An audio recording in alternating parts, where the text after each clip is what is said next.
on with the story.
Performance going on at the North Wharf? This notice is so vague, it doesn't say what the show is or who's going to perform in it. Everyone wonders where the location is. If we can't find it, we could always ask people on the street. There's a lot of people there. Paimon also sees it. Oh, so many people are gathered there, maybe just for the show. Let's ask around. Ask passerby, specifically Kenshin there, or no, Chixing. Suspicious name there. No, we ask Yingong. Can't talk to him. Ensheng? Nope. Fortune and health, peace and wealth. Hello. Is there going to be a performance here soon? Yes, there's going to be a proper paper play. There's going to be a paper play. Are you guys here for it too? So this opera is called Paper Play. Is it a leeway opera? No, paper plays and leeway operas are not the same thing. Qixing, the show is about to begin. Be quiet, or you'll affect the performance. Sorry, as for the paper play, you'll know it when you see it. Honored guests, we will be performing Brave Beard today. Sounds like a pirate adventure. Before the show, if you want to head to the restroom or grab a beverage, now's a good time. We will wait for no one when the show begins. So performance is actually called Brave Beard, but Paimon has never heard of this story. Shh, we can still hear you even if at a whisper. Keep it down. You can talk during intermission selection. Man, okay, these kids are serious about this. Sorry. Intermission selection?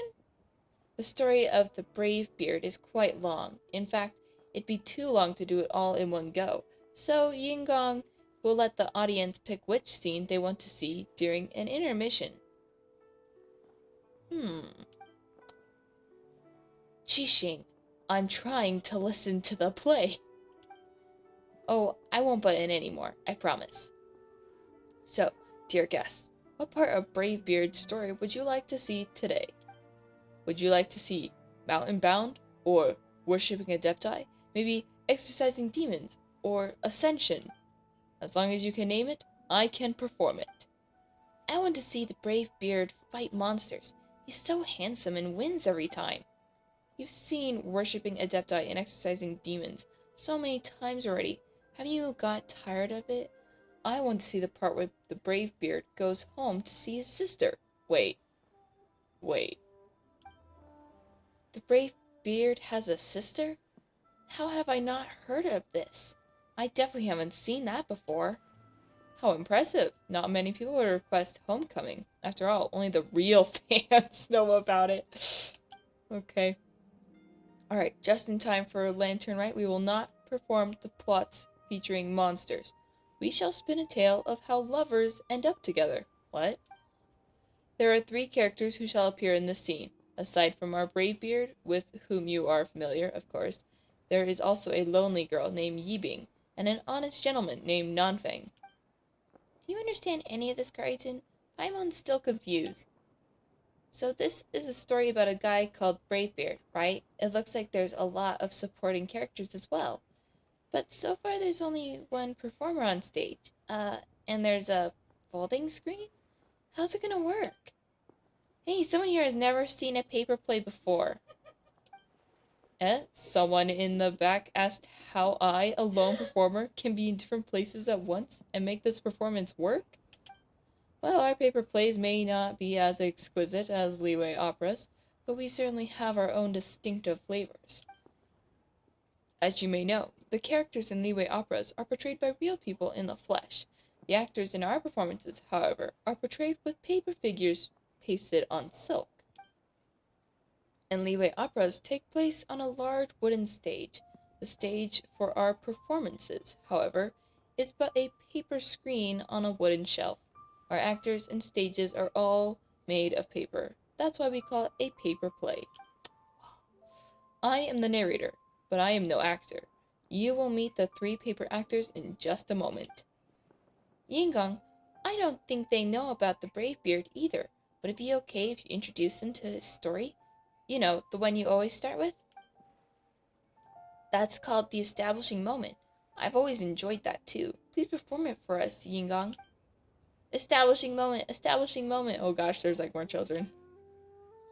It is said that the sky's the limit, but the woes of the world are also limitless. There was once a man named Huang Guang, suffering from human injustice, who resorted to dwelling amongst the mountains and rivers. By chance, he became a disciple of an adeptus, changed his appearance, and grew a black beard. Thus, he is known as the Brave Beard. At the behest of the adeptus, he struck down monsters and scared off demons with his sword.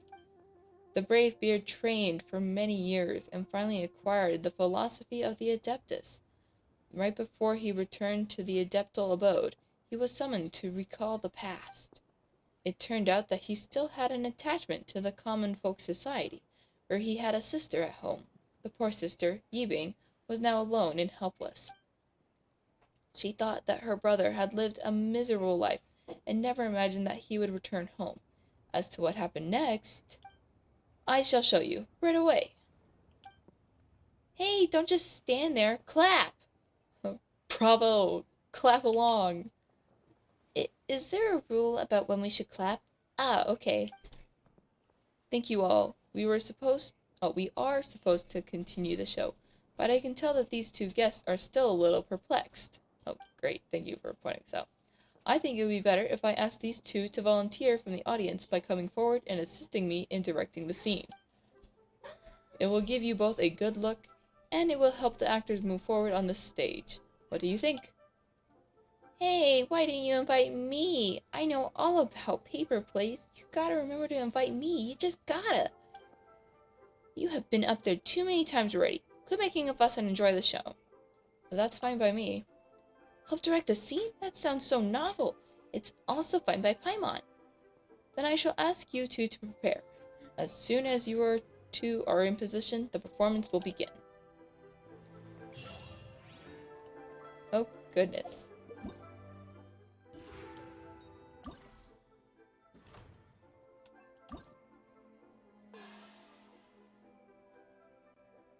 Homecoming, scene 1, scene 2, scene 3. Across mountains, scene 1 through 3. Over peaks, scene 1 through 3. And Adeptus X, scene 1 through 3.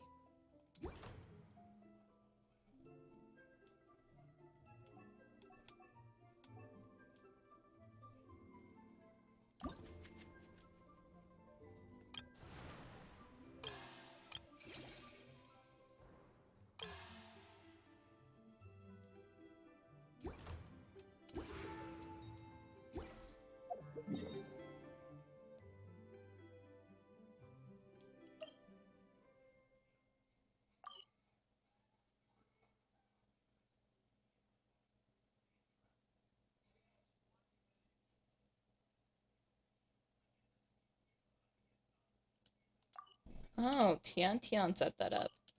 Hold on, I want to see how this is gonna go. We shall do the paper play at another moment.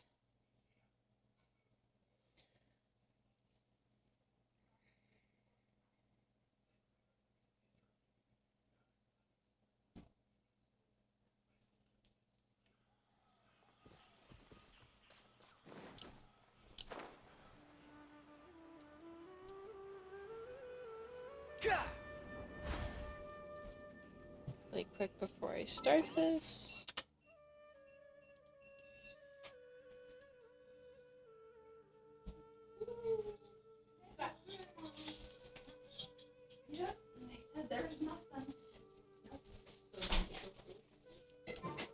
Alrighty. You rest for a while waiting for the poke moment. Too slow. There's just nothing they have to do. Ugh.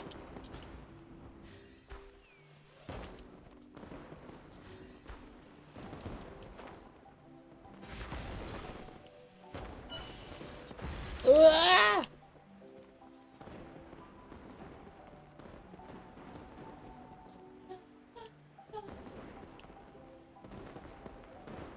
I love how there's fireworks just everywhere.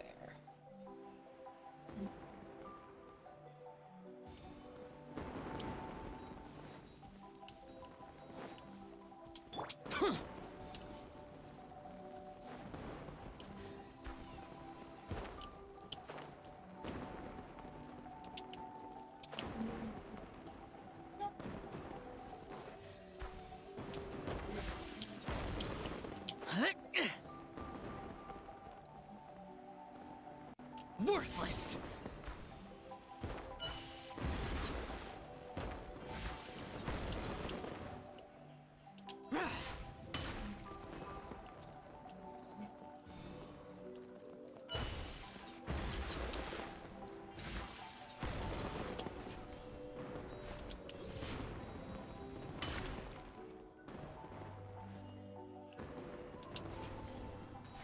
Worthless.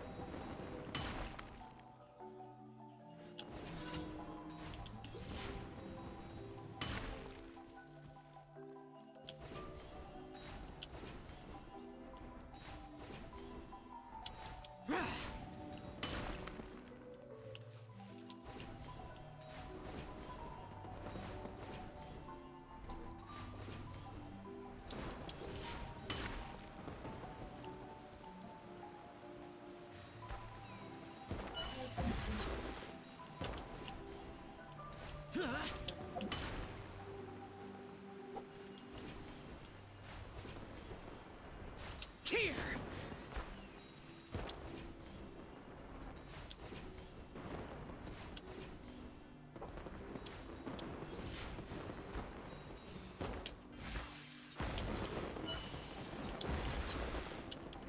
Worthless.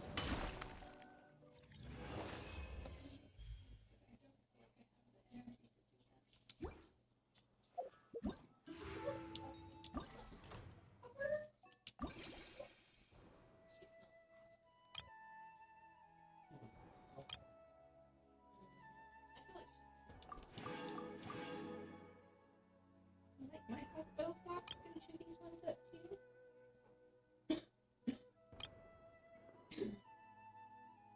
Like you did my last one.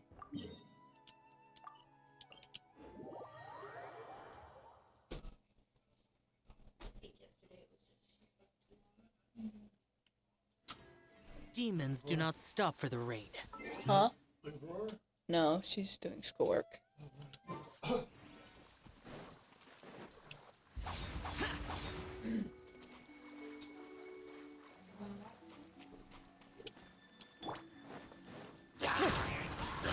Squall and fury.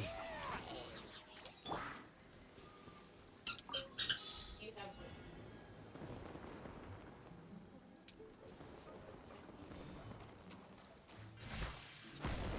I don't know.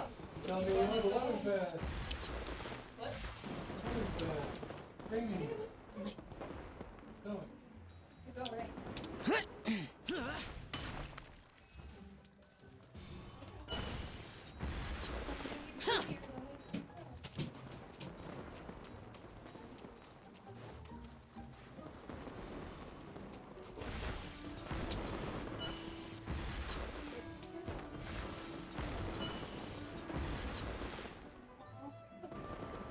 Here.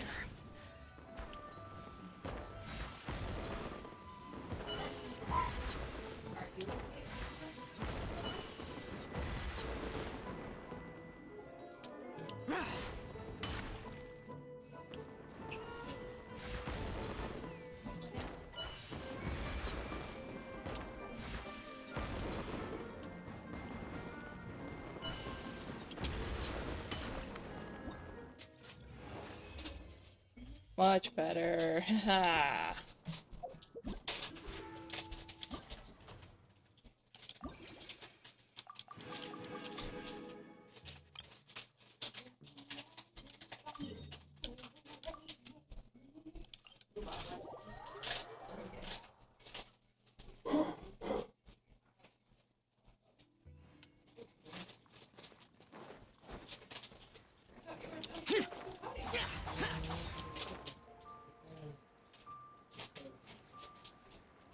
Helping each other. Could've been helping each other.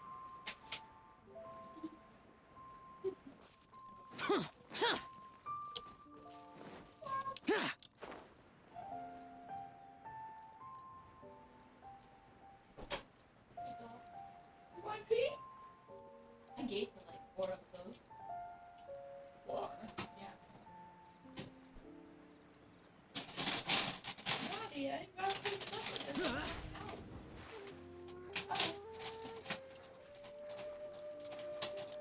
If you don't want to use the ziploc, you can use a chip.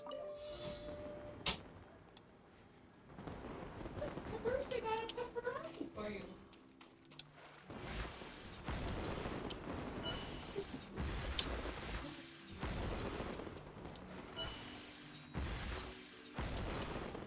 What did you do?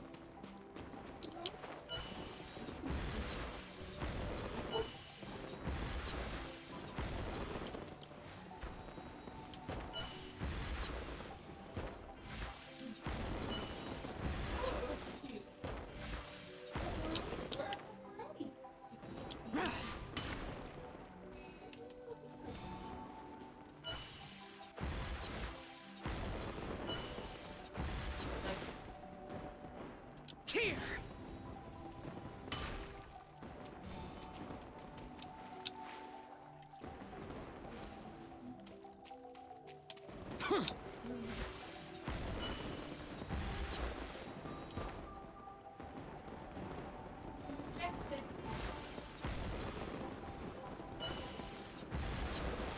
Okay.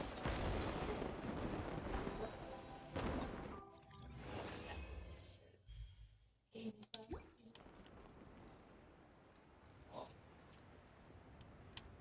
You back? Invisible wall. She's taller.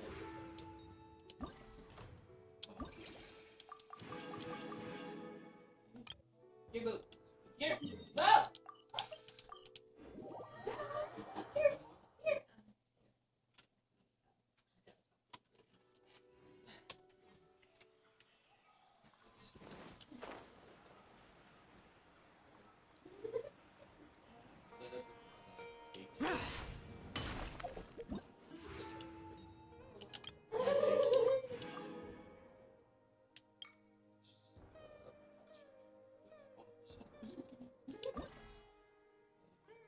Ah. Said it was recorded, but hasn't failed. Hasn't felt like it. I get that.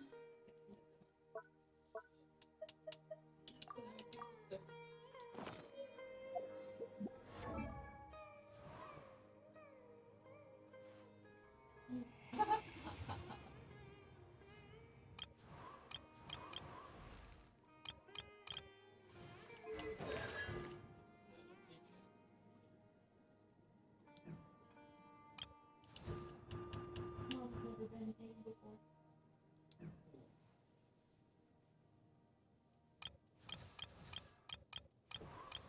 Yeah, no, we don't have anything for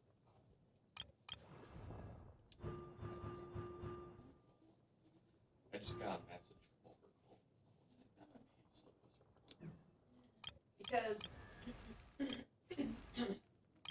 they usually have like the pay period. I think at least like for mine, like the 5th or the 6th. Is The last damned day will of the sooner period, die. and I get paid out the 15th. Alright. And then like the 22nd is the last day of the other pay period, but I don't get paid till the 31st. Oh. again, then lay a hand. So then you work the 23rd, 5th, one paycheck, and then the 6th. On me. Oh, okay. That so confuses me great. Well, closer to the end of this, I'll probably choose someone from here. Possibly Shincho. Reduced to just standing around. How absurd.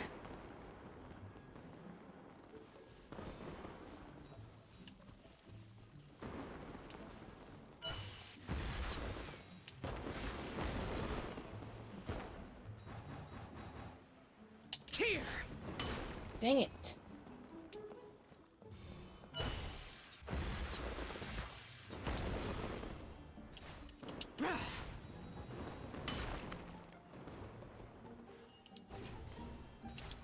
Worthless!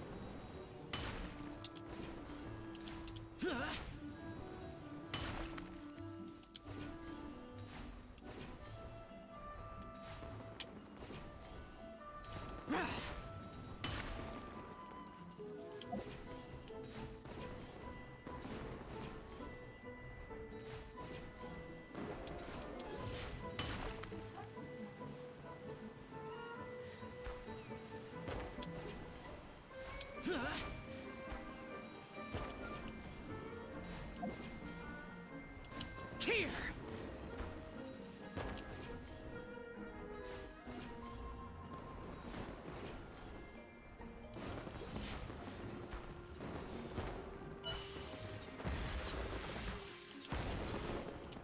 Worthless!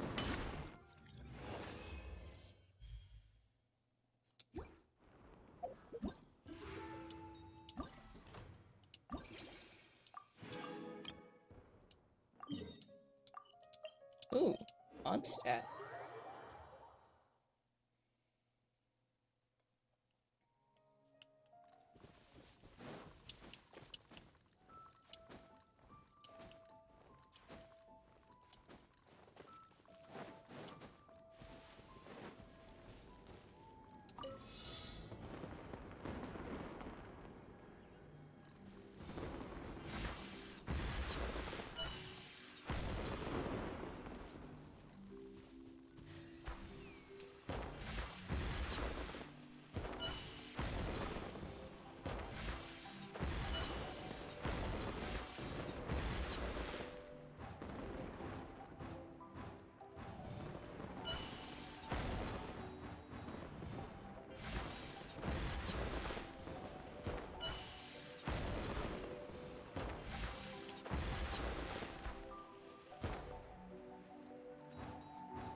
Girls, I present to you Homeward Bravebeard.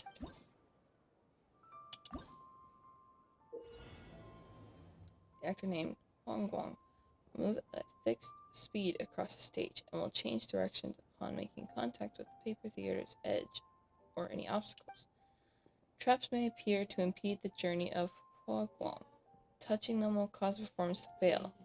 Move the stage sections to change his path and avoid traps such he can reach his destination.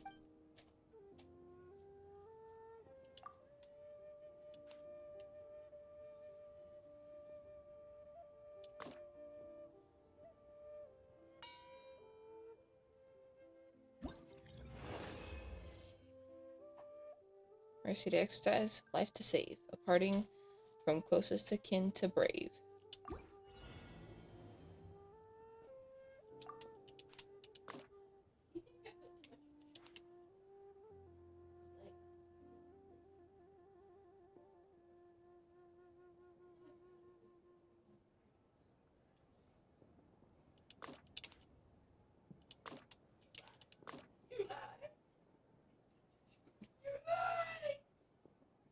Or you could have the same problem that I have.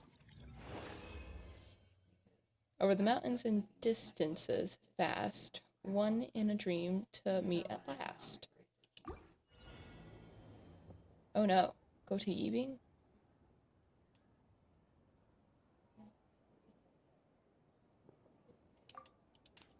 Well, I think my nose. I've tried to figure out how to do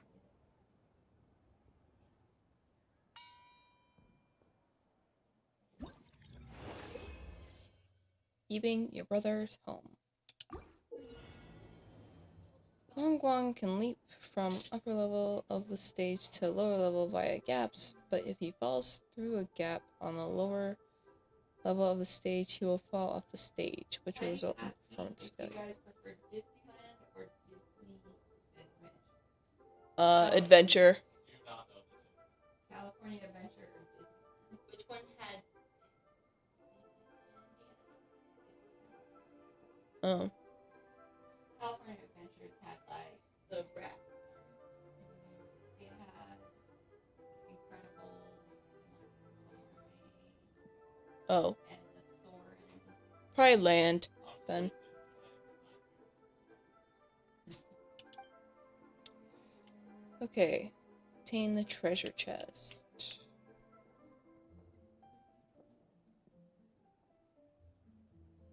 Was she planning on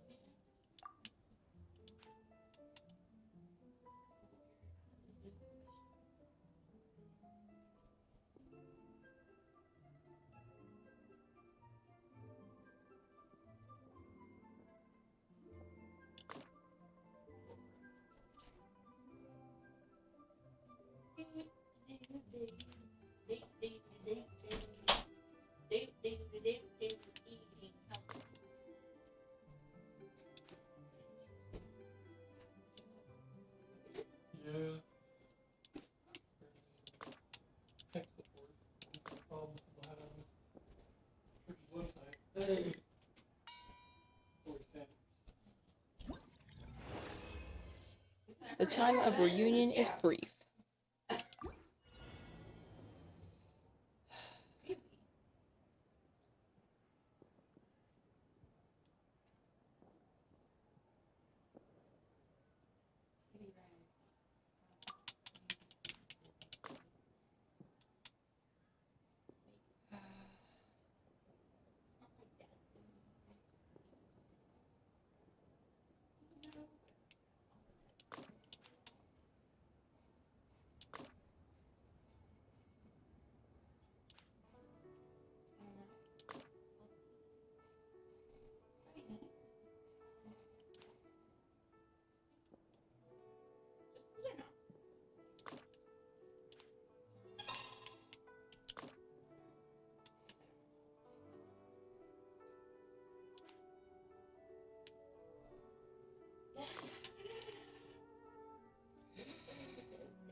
will greatly decrease the difficulty of the performance. Reset paper theory to obtain Yagong support. Yes.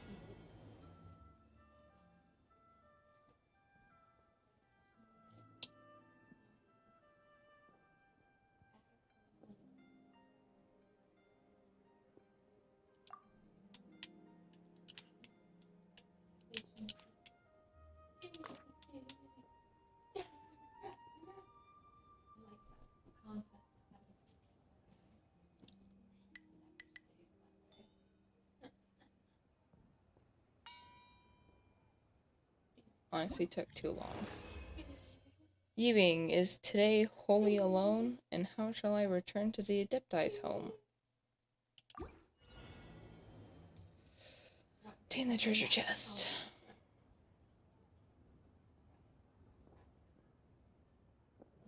What does that look like?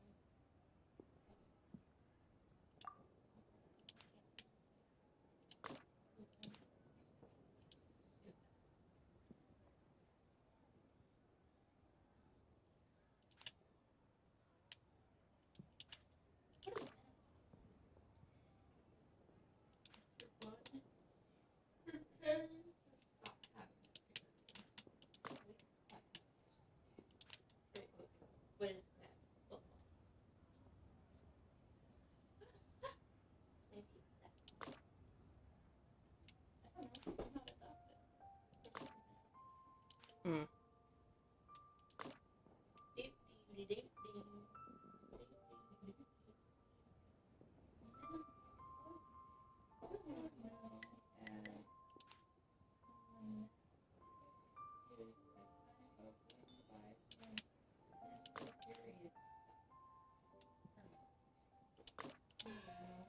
Dang it.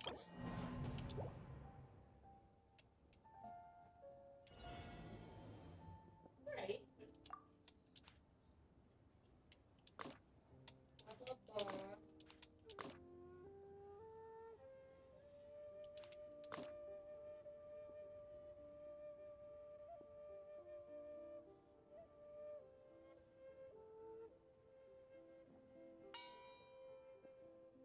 Swear if it was that easy, I just had to avoid the trap. Oh, man. Lover, you must find a partner for life, for tears to wipe when sorrow is rife. Wang Wang has the protection of the Adeptus and can ride on the wind. He reaches a place where the wind rises, he can ride its flow and reach the stage's upper levels.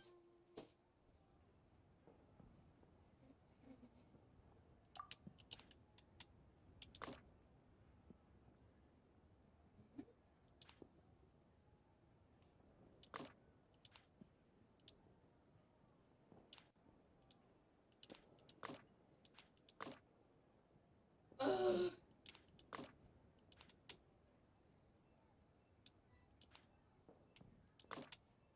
Well, maybe they got.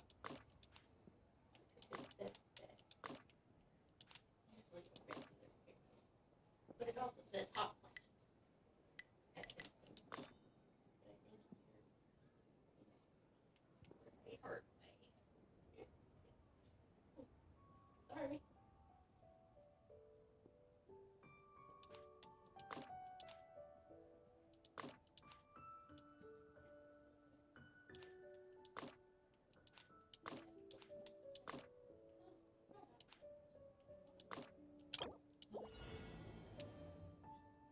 Symptoms, regular periods,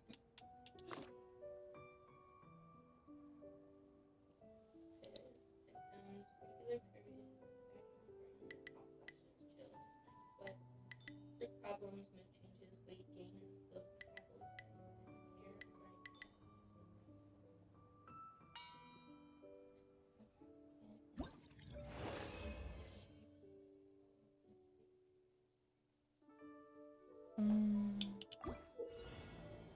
Certain gaps in the stage come equipped with extra boards.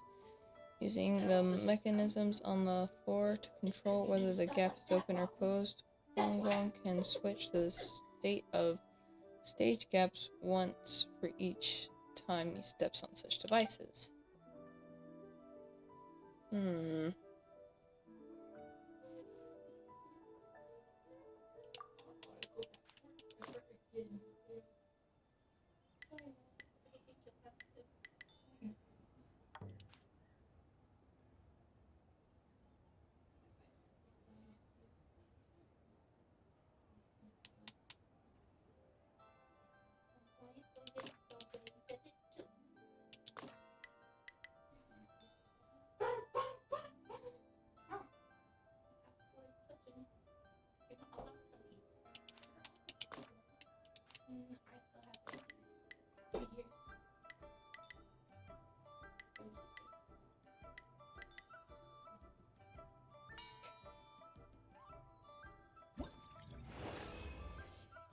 Alone I walk through the wilderness, but light steps fear not long treks. Oh, but light steps fear not long treks. Okay. Oh man, not again.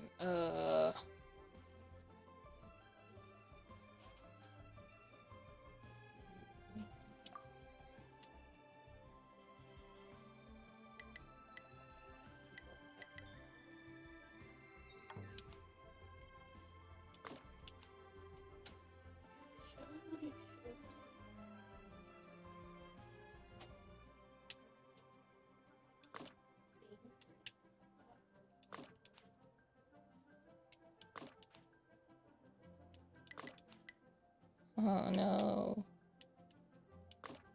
Bleh.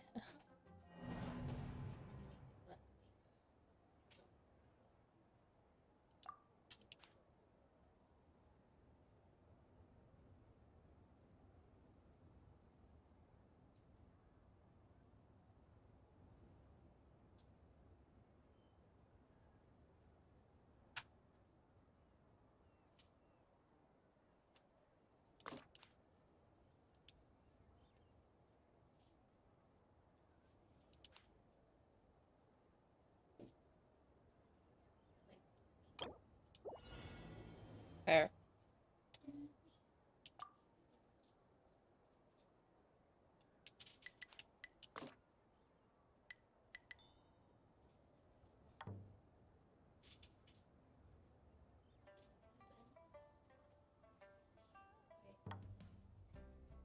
Oh, flip.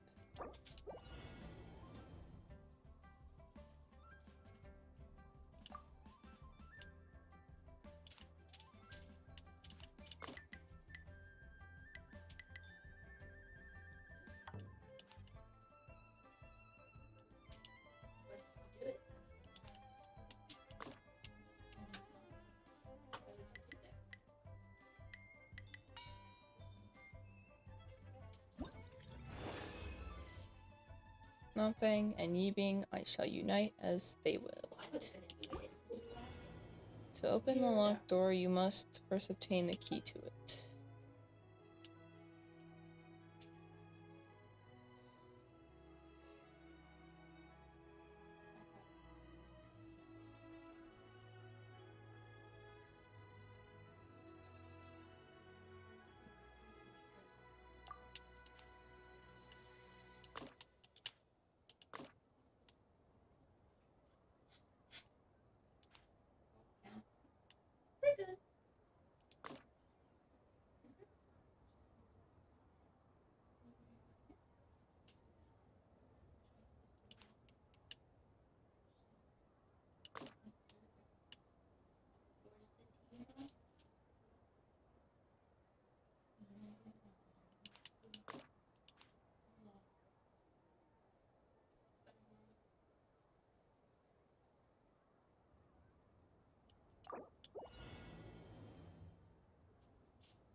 I think I would laugh at that.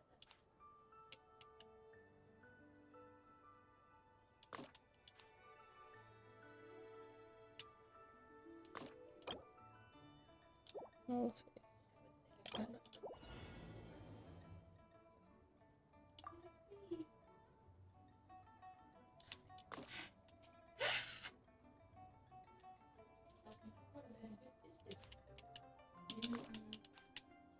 Everybody likes me.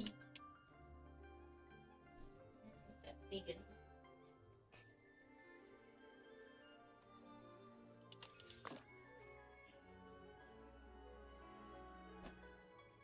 They like meat, they just don't like the idea of killing animals. Because they have all this faith.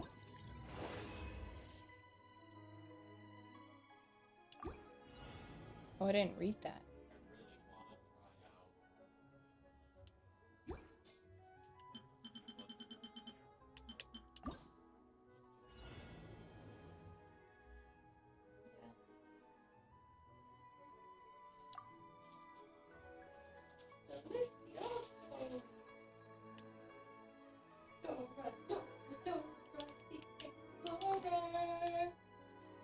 She's a super cool exploradora.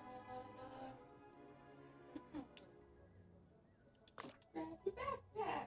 Let's go.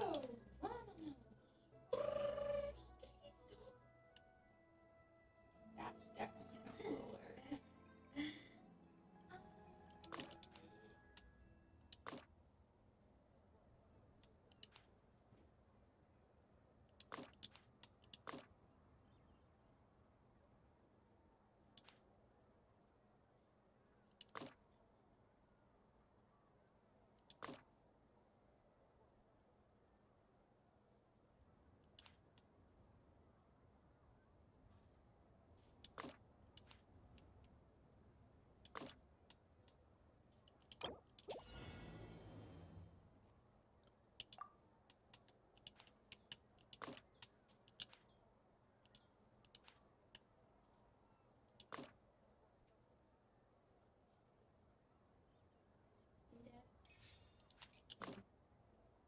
She said, I got 2 tickets, but they are both 1 day, 1 park. So I was reserving our spot and started to second guess myself. Big Disneyland. This courtyard is prosperous, worthy of trust. Okay, there we go. This one. Except for like the oak.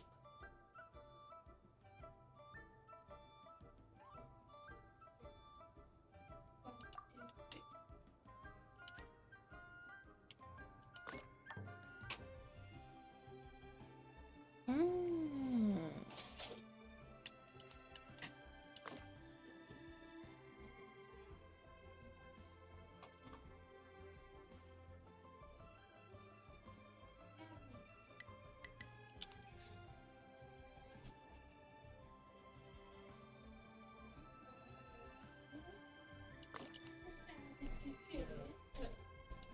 What did they want? Couldn't make a payment request. Yeah. Like I'm not the churches. Check the website. She could log in the website and shows up fine. She can do it from there. So I told her, well, you can use the neural troubleshooting. You can log out of your account, restart your phone, log back into the account, and yeah, really, it should work. Should I just throw this out there? Rather than in the garbage can for someone to. Oh.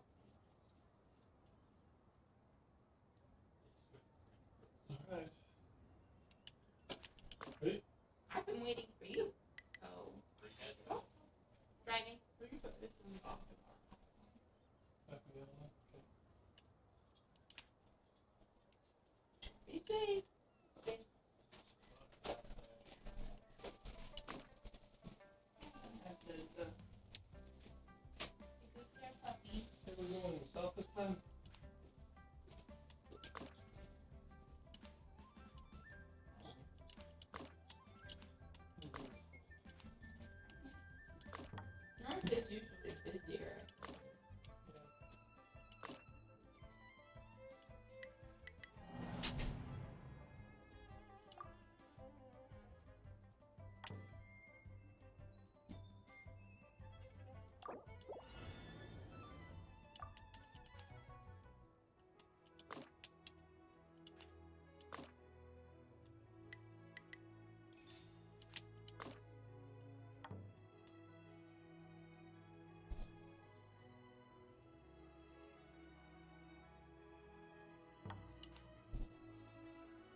Who knows where this person dwells?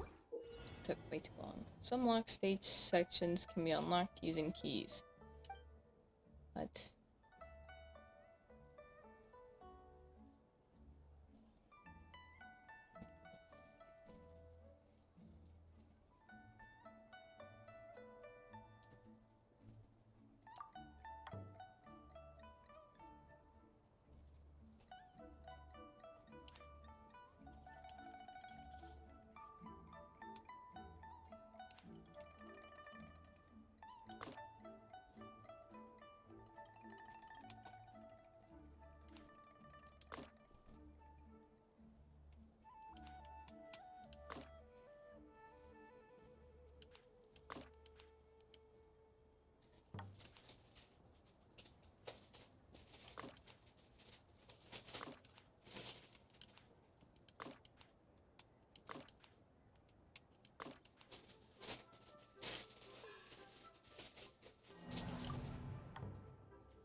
Non-Fang is found. Past matters are past. I go now with the Adepti at last. Gosh. All of these are just completing this, because that's hard. Looks like it's about time for us to meet up with Ganyu. Let's head to Eugene Terrace. Nice.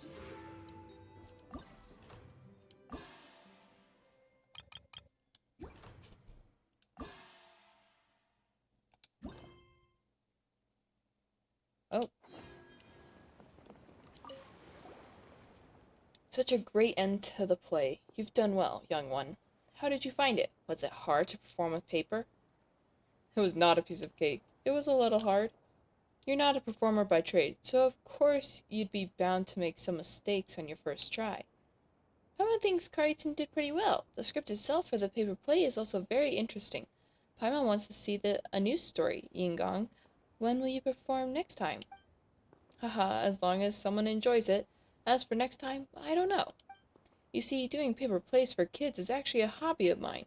After this, I'll return to Yunhan Opera Troupe to handle the wardrobe and props. You're with the Yunhan Opera Troupe? So you can also sing Liyue opera? I can, to some extent. Who wouldn't be able to carry a tune after staying with the Yunhan Opera Troupe for so long? Of course, I'm nothing when compared to Miss Yoon. I would actually work with the people behind the scenes. I'm in charge of the wardrobe and props on stage, such as cannons, flags, costumes, accessories, gadgets. Whatever prop you saw on stage, that was me. Some of the costumes and props that the Yunhan Opera Troupe uses today are hand-me-downs from the past, and others were bought or made by myself. To perform an entire Liyue opera, there are a lot of people working on stage and behind the scenes. You can't make it happen with just a few actors and actresses. This year's Lantern Rite, Miss Yoon gave some of us backstage helpers some time off, and all of my colleagues are back home to spend the holidays. I've got all this time on my hands, so I decided to put on a paper play for the people here. You didn't go home? No, I didn't go home. My mother and father passed away 2 years ago, so it's just me now. I'm so sorry. Oh, there's nothing to be sorry about. I don't mind. I'm having a good time by myself at the Lantern Rite. As you can see, those kids loved my paper play. We also enjoyed it. Of course, I enjoyed it myself as well. Otherwise, I wouldn't have bothered making all the paper characters and paper settings. Did you write the story yourself? Not really. Whether it's Leeway operas, paper plays, or the Tea Master's stories, they all know the tale of the brave beard. In their moment of need, when people call for a hero, such heroes will answer the call to save the day. Leeway has no shortage of heroes. Just put a little spin on their story, and you have something to enjoy. Paimon has heard a lot about this before. Is this part of Leeway's traditional culture? Haha, yeah, that sounds about right. But while there are always heroes who help out in times of crisis, you can't keep relying on others and have to take responsibility for yourself. Take care of yourself, young man. Happy Lantern Rite. I will. Happy Lantern Rite. Happy Lantern Rite. If you have time, come see an opera at the Yunhan Opera Troupe. Maybe we'll see each other again there. Maybe. Or maybe not.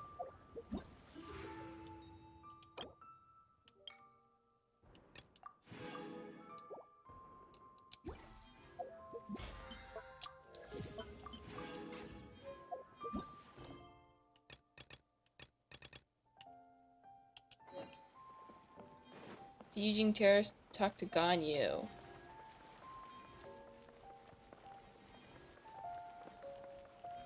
As we just see my screen shine with a bunch of Primo Gems.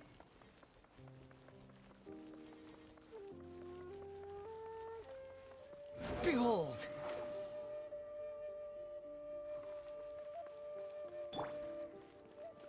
Boring!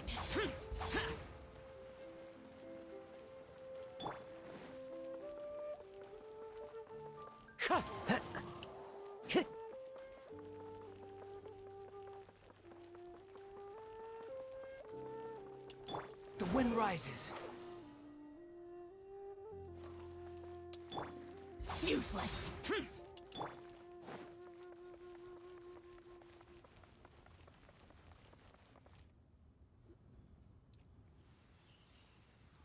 Oh, she's tired.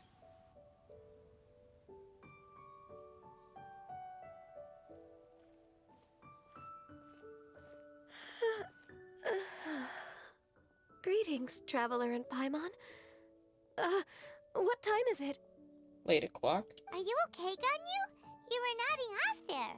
Didn't you sleep well last night? I'm fine. Don't worry about me. Let's discuss the matter at hand. Since last time, I've been thinking a lot about the story Paimon told me.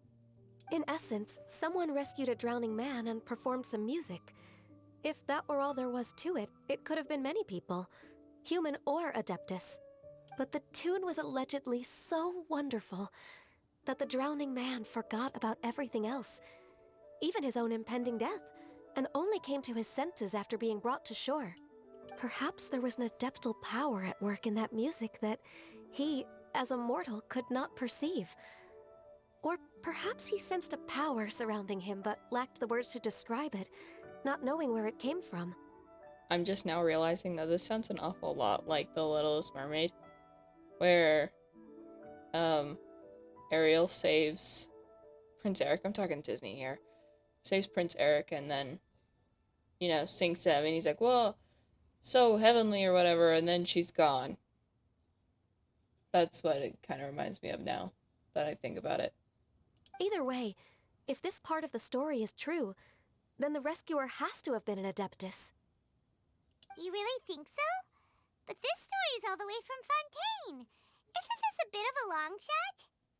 Also, Paimon's really curious about how people from Fontaine think this fairy lady looked. Maybe they imagined her having wings. Maybe they gave her horns. Ooh. Ooh. Don't hate me for saying this, Ganyu. Maybe they gave her horns. Then she looked just like Ganyu. Guess that does technically make sense. Actually, Ganyu, if you had to save a drowning person, how would you go about it? Huh? Me? Well, I'd get them to the shore, and then I'd probably hide behind a tree and watch them for a while. Once I was sure that they were going to be okay, I'd slip away without a sound. So stealthy. So cute. Oh my gosh, I'm just teasing her now. Okay, So cute. Got it. So basically, Ganyu's the type of person who doesn't like taking credit for her good deeds. No, it's not like that. I'm just not very good at explaining things. And I also find it really awkward accepting other people's gratitude. Well, what if this Adeptus in the story had a similar attitude? That would explain why she just left without saying a word. She was probably thinking something like, one was merely passing by and saw fit to address this egregious disruption to one's graceful zithering at once. You may keep your thanks to yourself. Sounds like somebody from Downton Abbey. That was actually a very good impression of Cloud Retainer, Paimon. Ah, alright, that's how Cloud Retainer talks too. My bad. As far as I'm aware, Cloud Retainer isn't the most musically gifted. Still, we can't completely rule her out just yet. If we set off now, we could head to Mount Outsung and ask her about it. You'll be able to confirm either way if it's her, and I can, I've been in Lea Harbor for so long now that I'm just not as familiar with the Adepti anymore. If there's anything we want to know about them, she's the best person to ask. Sounds great! And we're pretty close with Cloud Retainer by now, so we probably don't even need to bring her food this time, right? Wrong. I've prepared a gift for her to mark the festival, just in case. However, You still have some reservations? Cloud Retainer spends most of her days studying mechanisms in her abode. She's on her own so much of the time that the moment she has someone to chat with, she just... Never mind. I promised I'd help Mr. Dvorak, and now that I've made the contract, I can't be having second thoughts.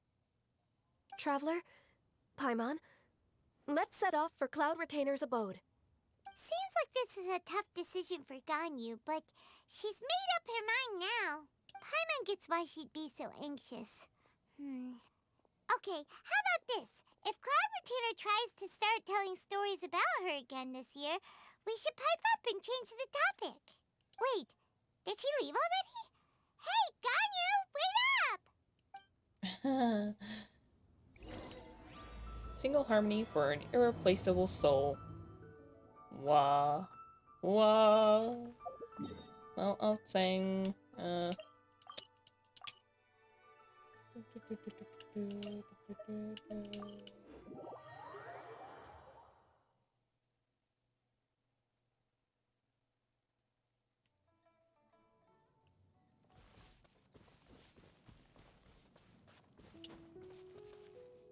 Behold!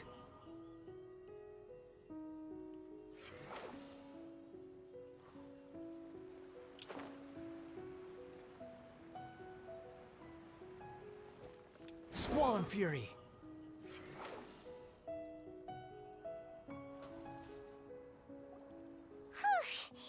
Paimon's so tired from trying to keep up. Don't either of you need to take any breaks? I can't believe it. Cloud Retainer is not here. Huh? Did we miss her? She doesn't like to travel, so in the past, it's always been the other Adepti who come to visit her during the festivals. could she be busy with something else right now? Could she have run into trouble? I mean, we can ask if she's run into trouble. I doubt that's the case. Somehow Paimon doubts that anything could cause serious trouble for her. True. Now that I think about it, Cloud Retainer would be quite capable of taking care of anything on her own. There's no need to worry about her. Since she's not here, I guess the next step is to check all the other Adepti abodes, one by one. Uh-oh. Will it involve a lot more traveling?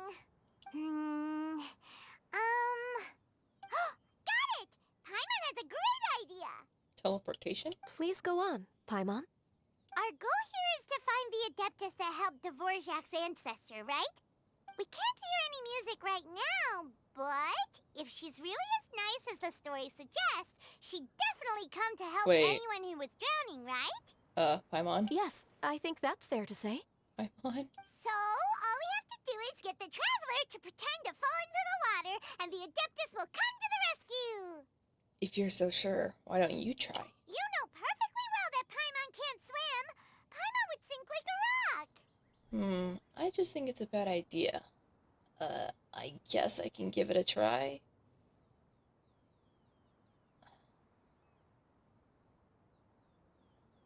Guess I can give it a try? Just trust Paimon! The water's pretty deep over there. Quick, swim to the very center. Swim? Ha ha ha ha.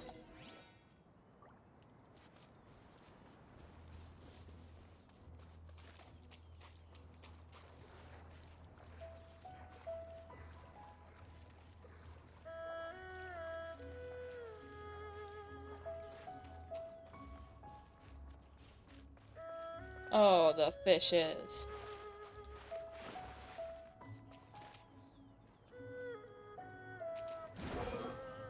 Help! Help! Someone's drowning! If only there was a kind-hearted Adeptus here to save us! Oh no! Whatever will a Paimon do?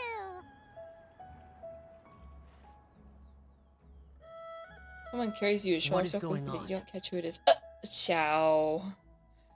Crap. This was a bad idea. It really was. How do you feel right now? Oh, great, and it's Shenhei too. Shenhe! And the Conqueror of Demons. Why don't you say something? Please don't make Paimon explain it. No. Okay, fine. Paimon will explain. We're looking for an Adeptus who's good at being a lifeguard and playing music. But if the Adepti aren't gonna stay home, then how are we supposed to find them? It wasn't me. Yeah, so this Adeptus is most likely a woman. And I am not an Adeptus, as you both already know, Traveler and Paimon. Okay, so this is Paimon's fault. No way Paimon would have suggested this idea if she'd known how awkward this was gonna be. I'm fine. Sorry for troubling you both. Glad you're okay. Oh, my emo boy. You're leaving already? As far as I know, the one you seek is no Yaksha. And one last thing. Your actions here caused others a great deal of worry. Do not repeat them again in the future. Oh, he is... As ever, the Conqueror of Demons comes and goes, just like the wind. Right. I didn't dare to say a word just now. How's your training going, Shenhe? Have you made any plans for Lantern Rite? We could spend it together in Liyue Harbor if you'd like. Oh, I had planned to spend the festival with Master this year. However... Oh, speaking of Cloud Retainer, when did you see her last? Earlier this morning. She set off for Mount Hulao at dawn. I noticed she was using an Adeptus art of some kind to protect a mechanism that looked like a boiler. Not again. Maybe it was a gift for Mountain Shaper. I did not inquire. So we just missed her. Please excuse me for a moment. I think I'll leave the gift in her abode. Sure. Thank you.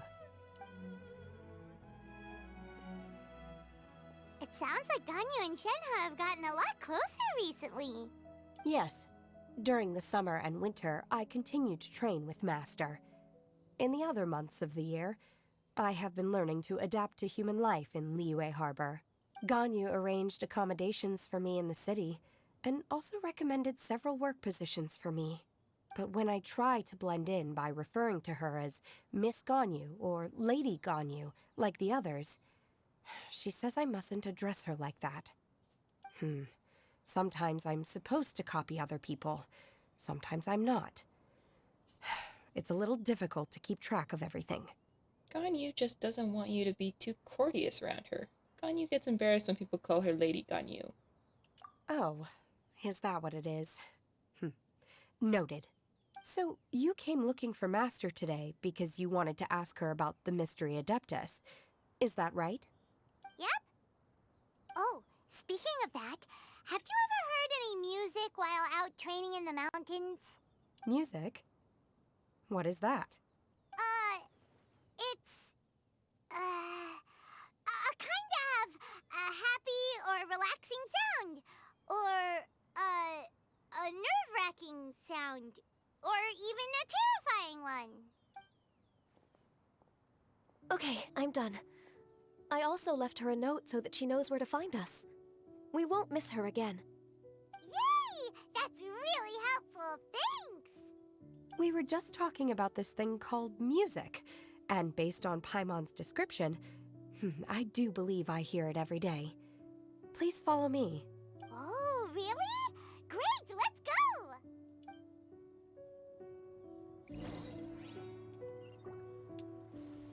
The wind rises.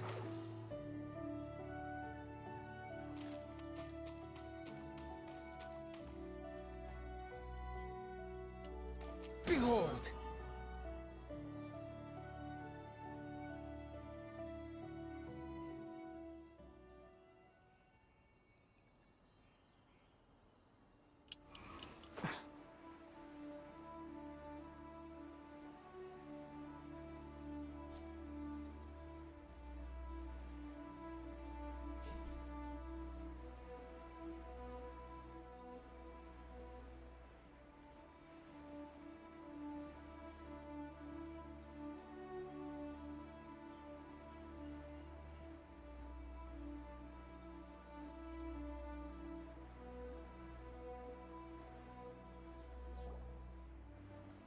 This is the place. I enjoy training here to the sound of music. Hmm. The hills are alive with the sound of music. It's so obvious now. Hmm. Hmm. Oh no! Paimon's gone deaf! Paimon can't hear anything! Me too. My condolences, Paimon. Oh, whew! Paimon hasn't gone deaf after all! Paimon heard you when you just spoke. Anyway, where is this music? The faint sound of birdsong, the quiet murmur of the streams.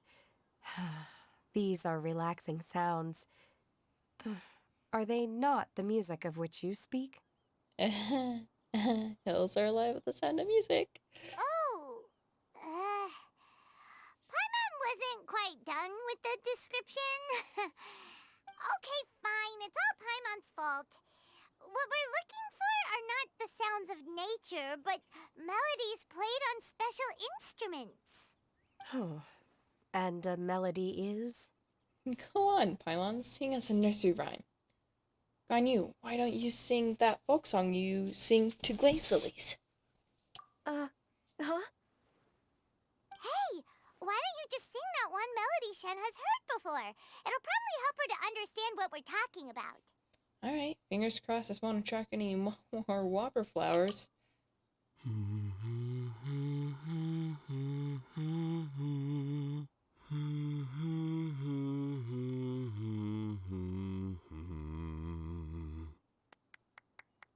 That was more like humming, but okay.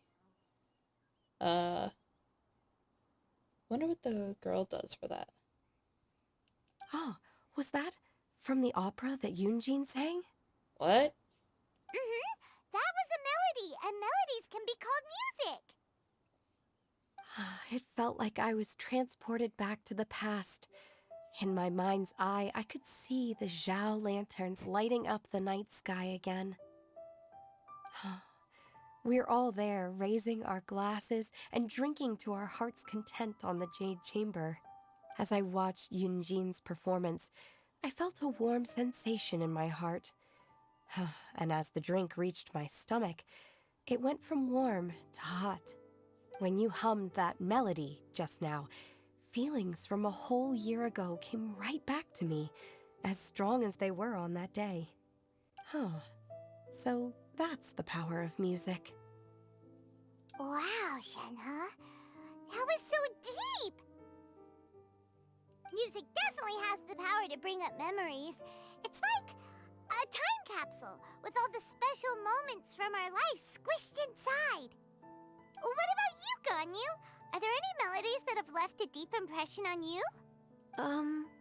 I don't remember if my parents ever sang any lullabies to me. Oh, whoa. I know some local folk songs.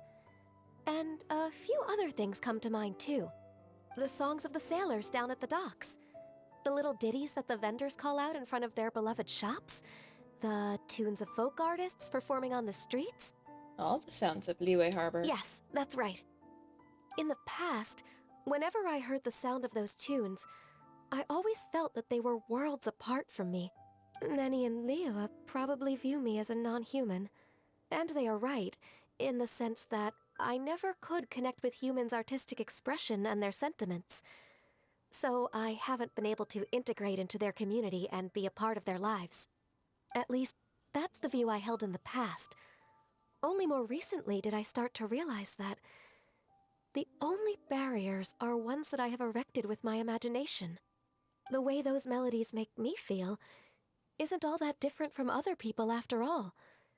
They're about mundane details of everyday existence. Life's ups and downs, joys and sorrows. Even though we come from different backgrounds and have different stories to tell, when it comes down to the most common things that we see and experience around us each day in the city, in that sense, we're all the same. You go, Ganyu!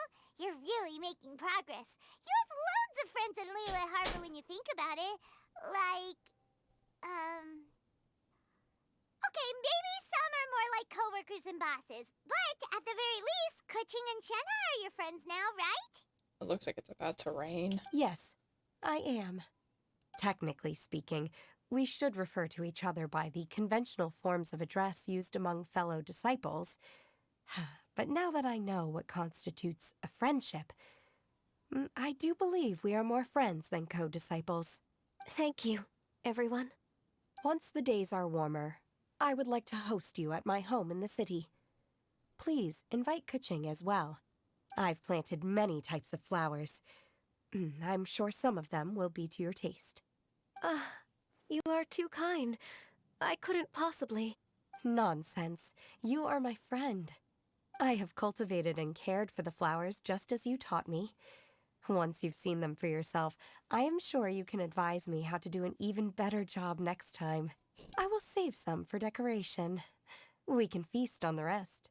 Then, thank you in advance. Wait, what is that saying again? If you insist? Do people say that? I'm not completely sure either. It doesn't matter, okay? You got the point across.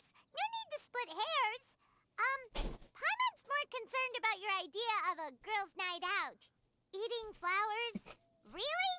Does this have anything to do with you both being the disciples of that illuminated bird? I doubt Kuching will be munching on any flowers. Who dares refer to one not by one's Adeptus title, but merely as that illuminated bird? Duh. Master. Our greetings, Cloud Retainer. Ah! There it is! The illuminated bird has landed! Double humph. Now she has the gall to use it rather than she. Even after being chastised once already? Huh. Barely a moment has passed since we last met, and yet your impertinence has reached new heights. Very well. If you refuse to learn your lesson, one shall scold you no further. One has received your message from Ganyu.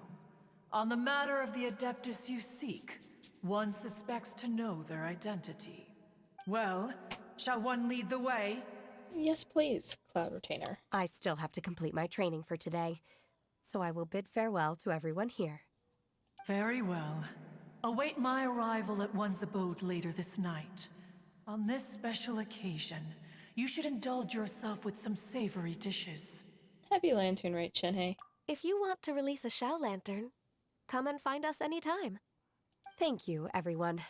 Happy Lantern Rite to you too.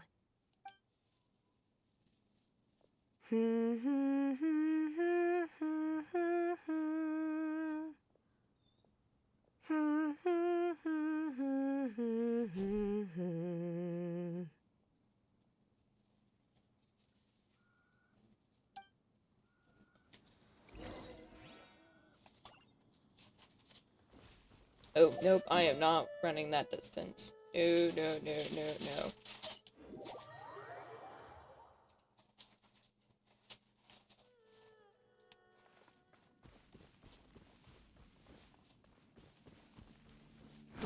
prizes.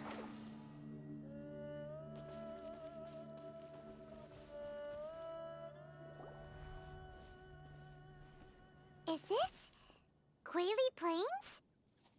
Cloud Retainer, why did you bring us here? Ganyu is of course familiar with the name Guizhong, but have you ever heard of her? Definitely heard it somewhere. I'm not sure. I have, but we'll go with I'm not sure. I'm not sure. Guizhong is another name of Agentis, the god of dust. She was extroverted in nature and adored social gatherings and inventions alike. Long ago, this region was yet a prosperous assembly. Guizhong often invited her friends to visit her home, reserving for us seats around the largest stone table. As I see a treasure hoarder lurk. Sea Gazer would always bring out his latest treasure and place it upon the table. He could be quite the braggart. Though usually a mild-mannered fellow, when it came to those collectibles he was so fond of, he always loved to show them off. Paimon remembers that name. So that's what Sea Gazer was like. He was an old friend and a former rival. One has many memories of him. Once he had brought out the treasure, it would predictably become the center of attention.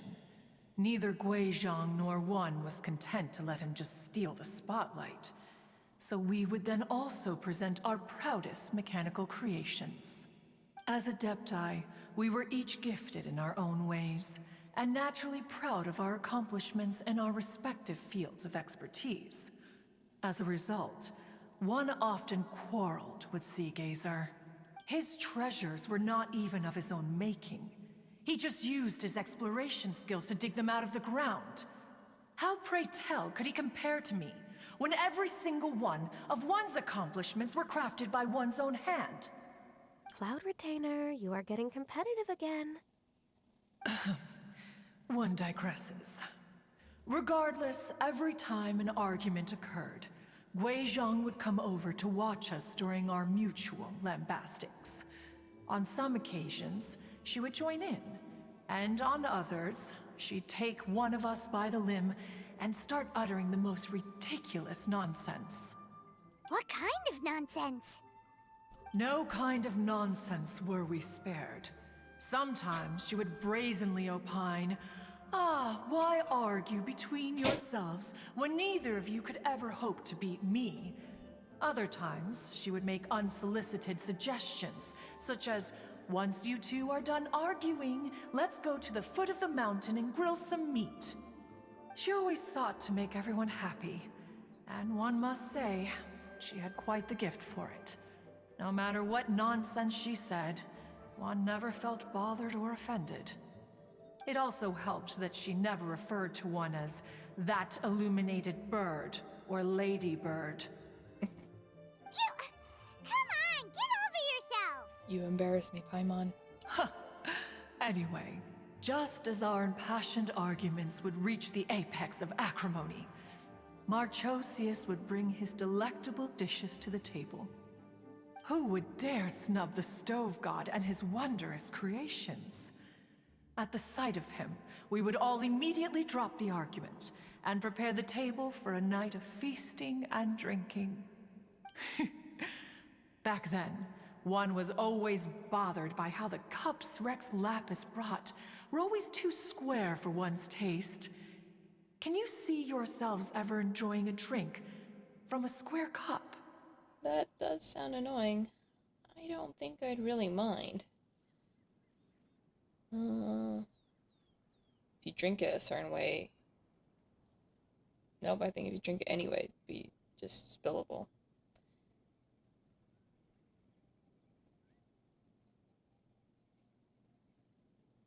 I don't think I'd really mind. Then you are most tolerant, but that is its own virtue. Even One could never find fault with Marchosius's cooking. As we ate, Guizhong would continue to find topics for conversation, filling the table with humor and laughter. Each of those old fossils had their character flaws and points of obstinacy. So why was it that whenever we dined together, we always had a marvelous time. We would drink together from a spot high in the mountains until the moon set and the sun rose, and only then would the banquet finally come to an end. Streetwood Rambler would often remain to admire the flowers with Guizhong before returning to her own abode. The glaze lilies were far more abundant back then. Entire fields of them would appear to the eye as a veritable sea of flowers. Streetward Rambler? That would be Ping. You probably know her as Madam Ping. Oh, okay. Wait, this is a lovely story and everything, but didn't we come here to find that Adeptus from Mr. Dvorak's story? Or are you saying that it was Guizhong? Didn't she, already, Alas, long has one avoided this place for precisely that reason.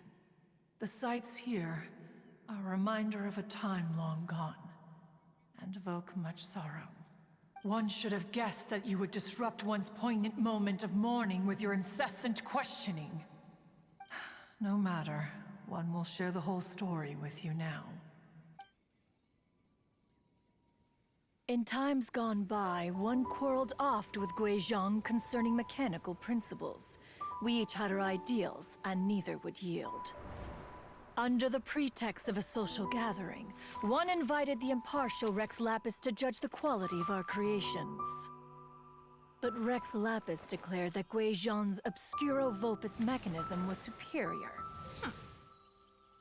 Though one was too proud to acknowledge it, in one's heart, one knew that Guizhong was indeed the superior talent in the mechanical arts. As for the story between Guizhong and Streetward Rambler, that begins with a certain bell. In Guizhong's opinion, while mechanisms were no substitute for human composers, they were yet capable of producing simple but fine melodies. But Streetward Rambler believed music to be an expression of the soul, an emotional enterprise that could never hope to be replicated by machinery. They argued endlessly, until one asked Rex Lapis to intercede. He confiscated the bell and designated it for ceremonial use. Thereafter, one would often find them convening in the mountains, discussing music, mechanics, and all the affairs of the mortal world. But these good times were not to last. War broke out between the gods, and soon engulfed the Guili Plains. Guizhong was overpowered by the enemy, and fell in battle. When Streetwood Rambler and I arrived at the scene at long last, all that remained among the ruins was her lifeless body. After this, at Streetwood Rambler's request, Rex Lapis granted her the cleansing bell for safekeeping. To honor our friend's memory, one made a few finishing touches to her ballistic device. Many lantern rites have passed since then. Many greetings and goodbyes. Upon what do you gaze? The Guili Plains? No. It's everything.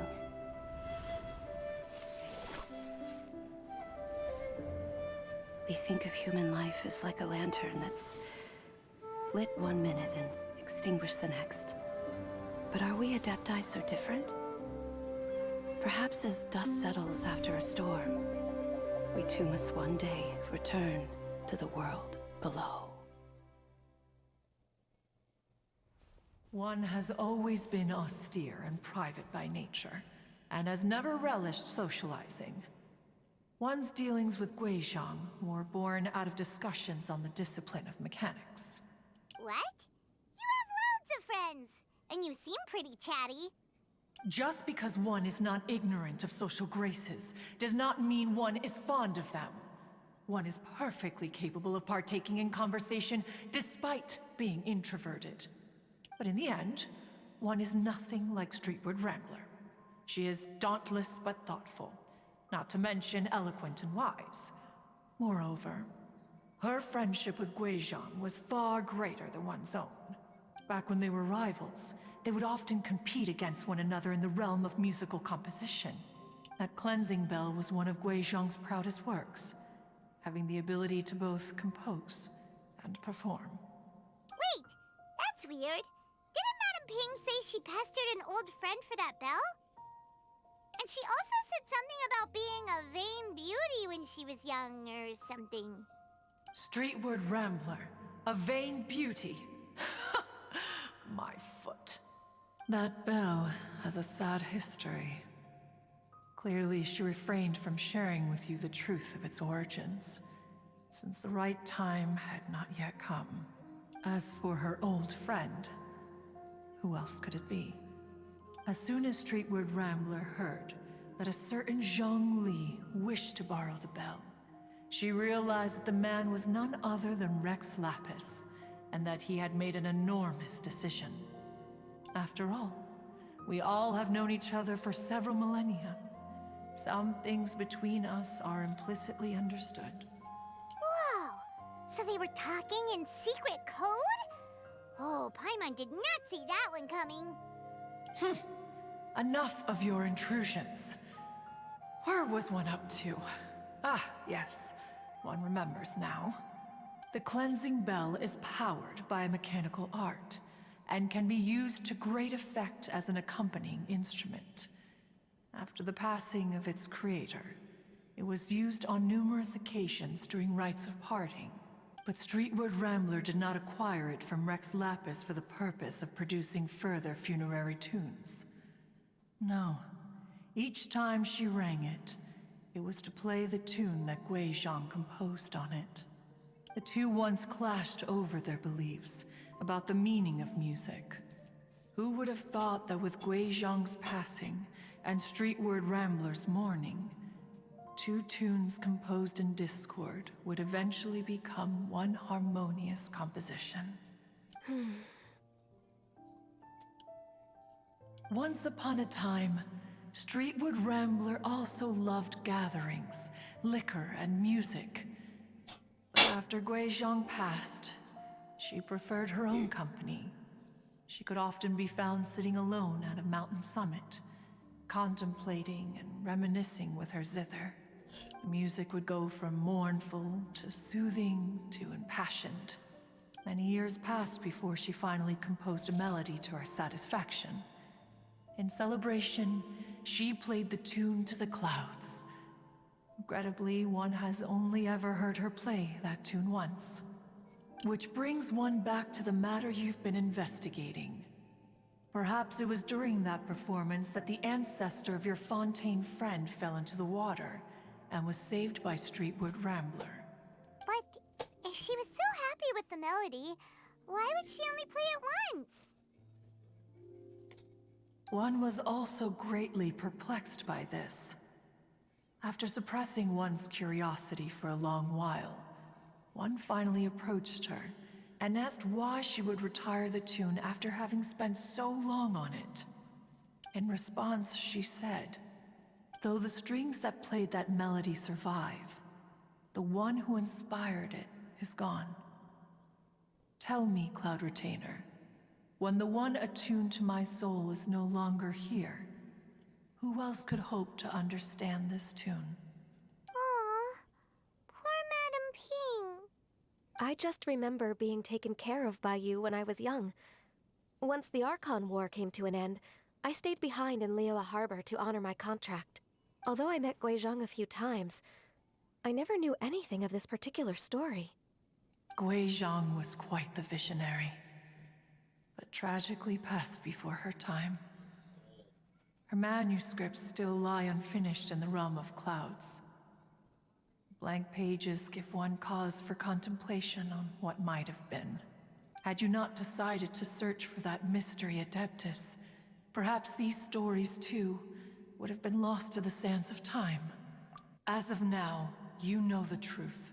That the Adeptus who rescued the drowning man was none other than Streetward Rambler. Do you intend to discuss this with her? Do you mean Ping might find the topic too distressing?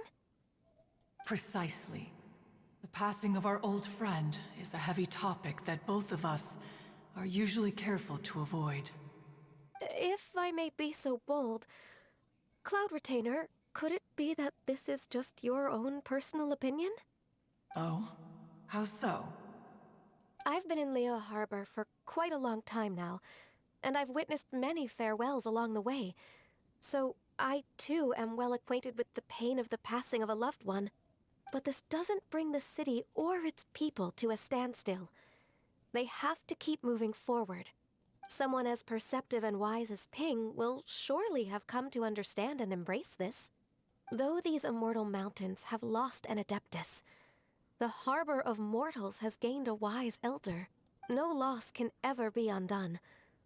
But there is always much that can still be gained. Ping has helped countless people, and will guide many others in the years to come. And all to whom she extends a helping hand become her friends. People she can admire flowers and discuss music with. Though it is heartbreaking to lose a kindred spirit, life goes on, because there are new friends waiting for you further down the road. Ganyu is right. We even asked Madame Ping what she thought about adding a music festival to this year's Lantern Rite.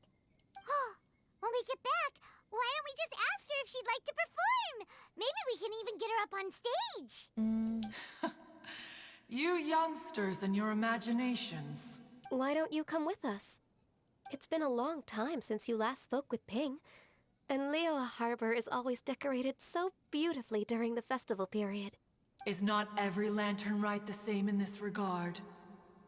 Were there ever anything new to discuss? One in Ping could meet any day of the year. I disagree. Each new day and each new year is different from those that have come before. How long will you simply let them pass you by? If nothing else, do it for Ganyu. Do it as a favor for me? Very well. Yes. Then one will be off. If the other old fossils have sneaked away into the city to amuse themselves, one shall soon find out. All right. We should be getting back to the harbor as well. We don't want to keep her waiting. Once the Guili Assembly, now the Guili Plains. Say, if we planted flowers there, and cared for them carefully enough, do you think that one day we'd be able to recreate the Sea of Glaze Lilies? Allow one to take back one's praise from a moment prior. You are still far too given to flights of fancy, child. What? Cloud Retainer? You were still listening? One observed that you were making no effort to leave, and returned to chasten and hasten you. This time, one is departing in earnest. Thank you for ruining a beautiful moment.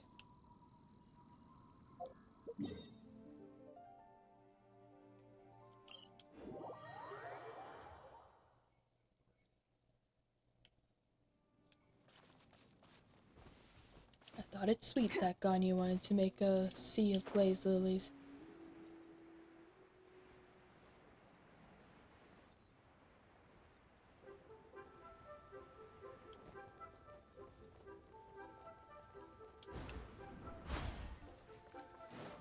Quit following me. Behold! What?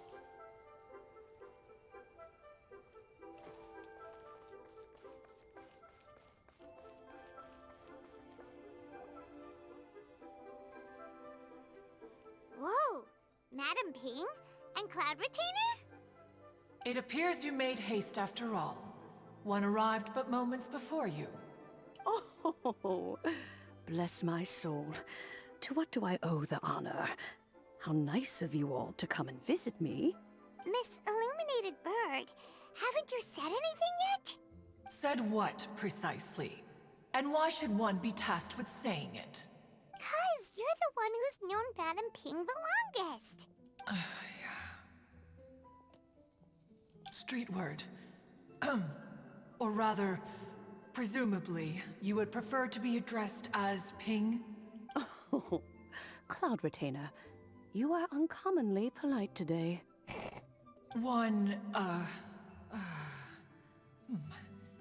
Given that Lantern Rite is almost upon us, the weather in the city is most pleasant, and a sweet floral fragrance lingers in the air. Ahem. Ganyu, please continue from here. Huh? Alright. So, this all started because we were trying to help Mr. Dvorak find the Adeptus who saved his ancestor's life.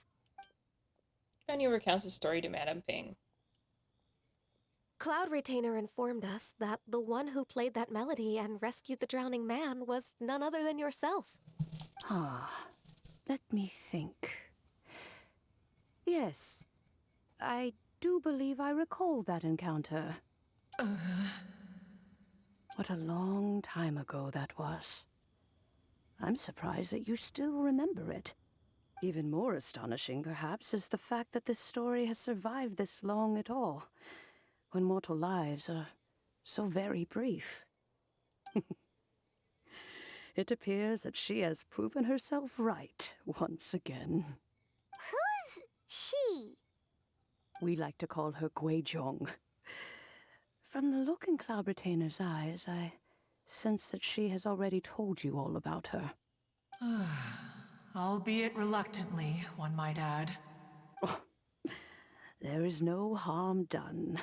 After all, Lantern Rite's very purpose is to commemorate the heroes who gave their lives for Liyue. Although Guizhong did not live to see the splendid sights of today, she was as much a hero as any other.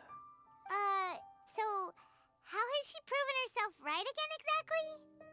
Once upon a time, she said to me that humans were a weak form of life that she wished to protect with her wisdom.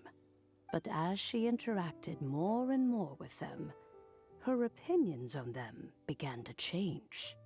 She marveled at the beautiful complexity of their spirits, the sheer splendor of all they could accomplish through their hard work and intelligence.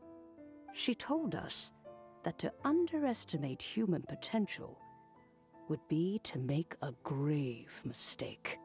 With the smallest amount of guidance, enormous power can be unleashed in them.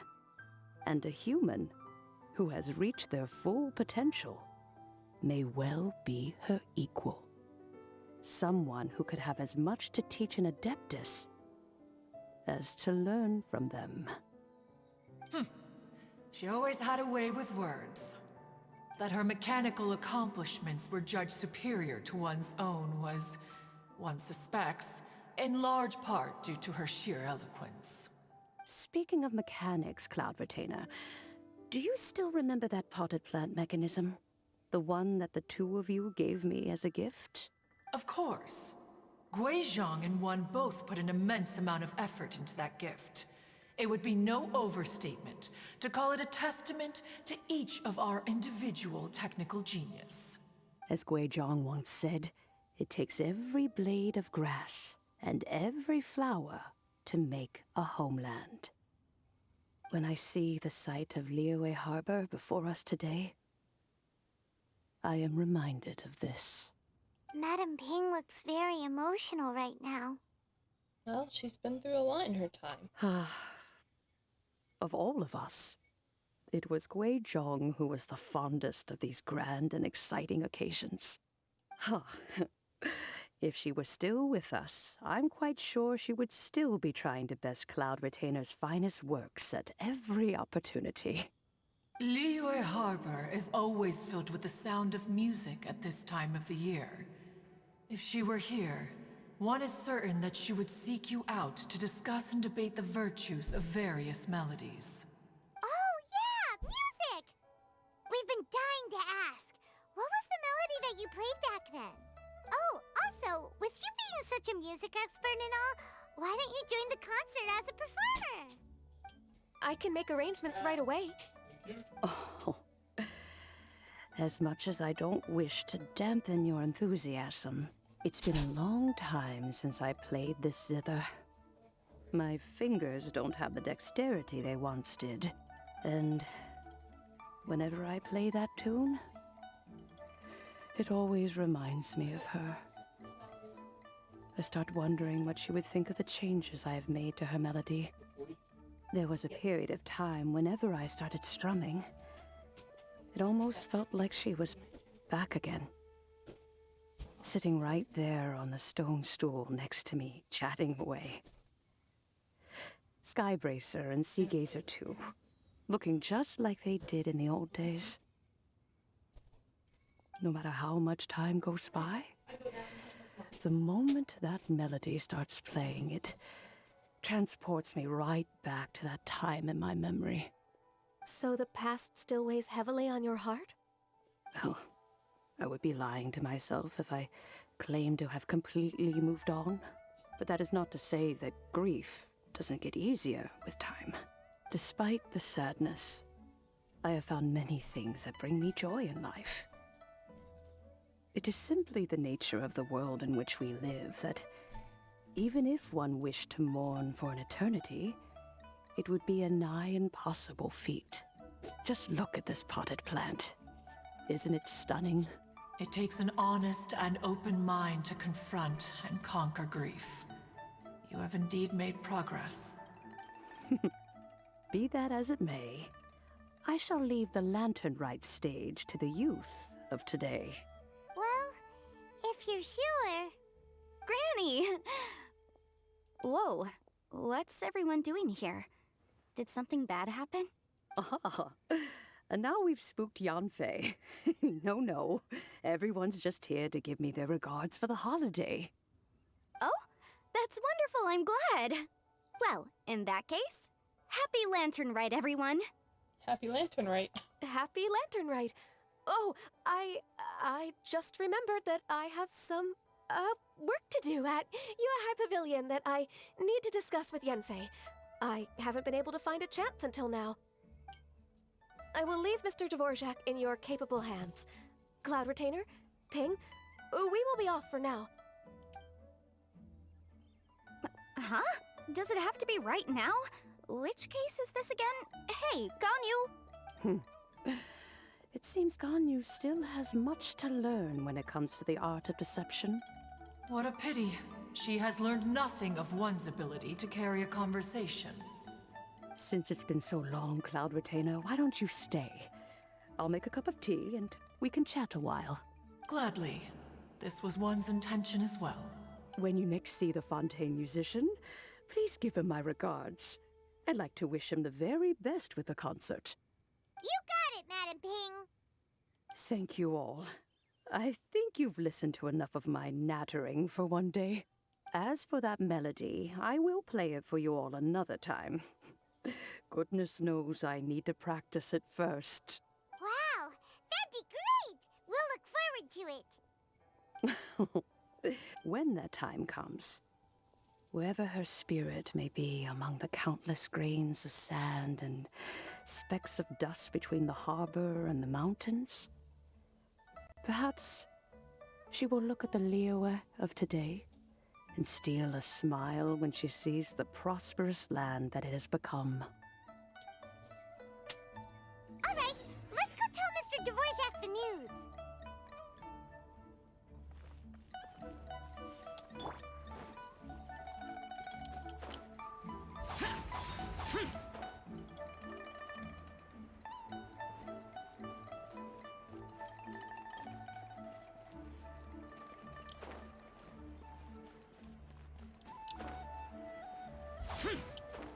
Is that? Okay, it's Mr. Dvorak and Kuching. Mr. Dvorak! Ah, and Kuching's here too! Thanks for helping set all of this up. Welcome back. Did everything go well? Really, really well. We found the person Mr. Dvorak was looking for. Are you serious? Recount the true story of the fairy lady to Kuching and Dvorak. I see. So the melody my ancestor heard was an adeptus remembering her late friend? That certainly explains why it was such a powerful and poignant tune. Huh. That's a really interesting first reaction. Guess that comes with having a musical mind. I have to say, though, it's hard to believe that the fairy from the tale is now an elderly granny. Oh, Paimon knows exactly what you mean.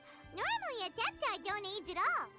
But Streetward Rambler, or Madam Ping as we know her, probably only became old because it's what she wanted for herself. Madam Ping possesses vast knowledge and great wisdom. Whatever physical form she may decide to take, her mind and wits are as sharp as they come. Yep, Kuching summed it up perfectly. That's exactly what Paimon was trying to say. I think... yes. I must thank her in person. That can wait until after the concert, though. For now, I need to devote all my emotional energy to the performance. Ah, speaking of, Madam Ping wishes you all the best with the music festival. Paimon has a sneaking suspicion that she'll stay in her usual spot, but listen to the performances from afar. Wait, are you serious? Oh no, now I'm starting to get nervous. Relax. Just treat it like any other performance. Okay, alright. Nope, another rehearsal is in order. Please excuse me, everyone.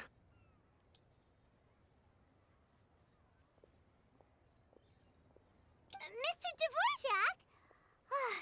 He's already gone. Paimon wasn't even finished telling him everything. Before we set off on our search with Ganyu, he asked us about what music means to people. After our recent adventure, Paimon thinks we have a lot more to say about that now. Please, share your insights with me. Okay. Well, we found out that music can be used for good, but also for bad. It can make people happy and moved, but it can also be sad and bittersweet. And music is like a kind of memory written in people's hearts. It can put you in touch with feelings from a totally different time and place. Pretty much, there was more to it than that. That was a broad summary, but not the most detailed. It sounds like you had an eventful trip. Don't worry, I'm sure Ganyu will fill me in on all the details shortly. Wait, does that mean you're gonna carry on working? Mm-hmm. Just a few things to wrap up. All the groundwork is done. Were you watching that? As long as everyone enjoys the festival activities, all our efforts are worthwhile. Yeah. Happy Lantern, right? Happy I know Lantern it, Rite to so- you as well. Oh, really? Well, a lot of people That should be everything taken care of, right? Oh, no, wait. Paimon feels like she's forgetting something. What was it? Oh, it feels like it was a while ago. Shoot! Latent... Wait, no. Anyway, fancy bamboo shoots! Bamboozle soup, made from nascent bamboo shoots. Zhangli said he wasn't in a hurry, so if we went now, there's probably still time, right? Anyway, even if we don't make it, it's not our fault. He could have totally picked them by himself. Ugh. Anyway, let's go check with him at Wangsheng Funeral Parlor. Where we'll probably meet Hu Tao and Venti and Xiao. Wow, so lively. This is how a festival should be.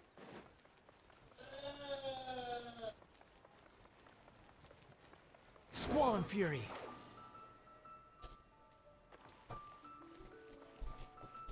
Oh.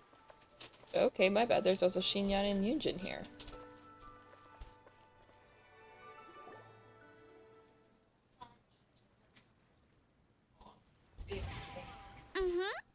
Da-da-da-da, da-da-da-da-da. Da-da-da, Oh! All right, let's take a break here. Oh wow, look who it is! Are you here to hang out with everyone's favorite funeral director? So you're just casually practicing your rapping skills at the entrance to your funeral parlor? In broad daylight? Okay. You're, freaking me out a little. Wow.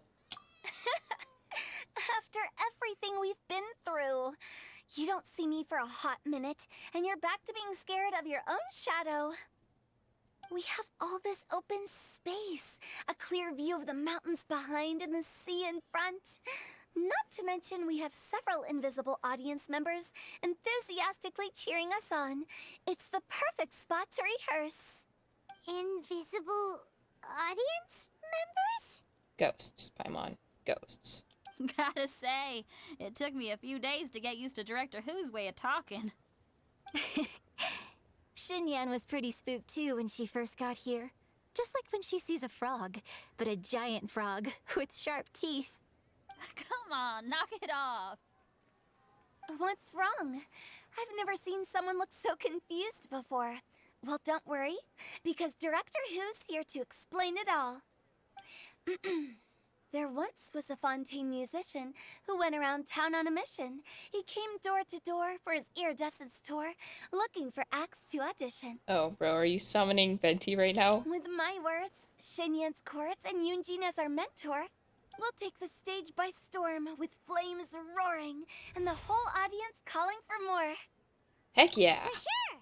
The whole dance floor will be yelling encore! Encore!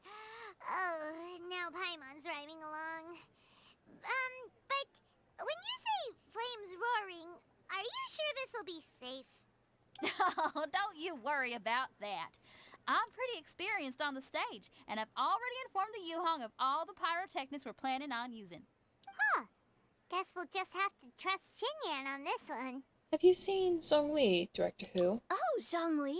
He took one of those fancy meal boxes and set off for the mountains.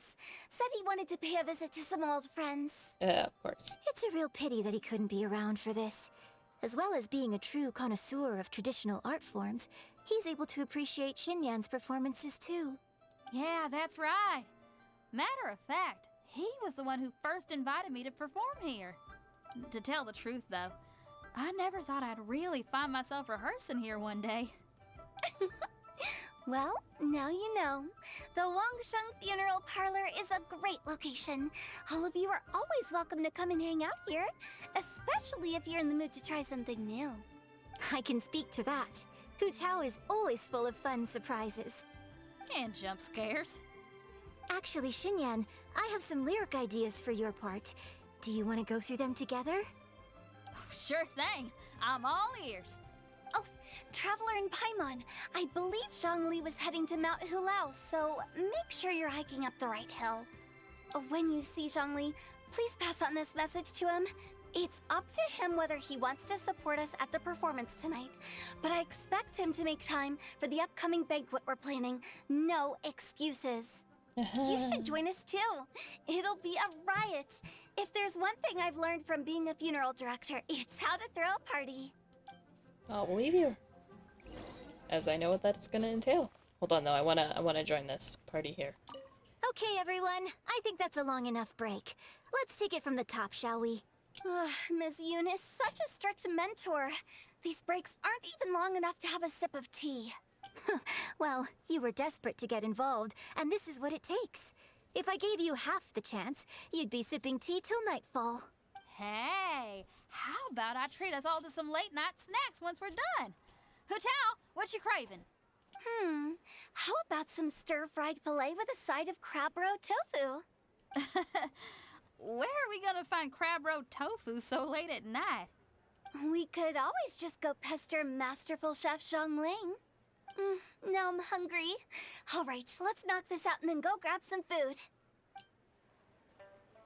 Alrighty, well. To Mount Hulao. Place where I go to farm for cores.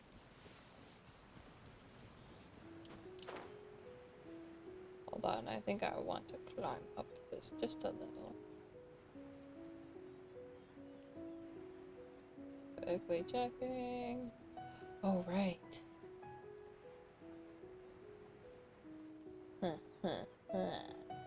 See if you can stop me now, Paimon.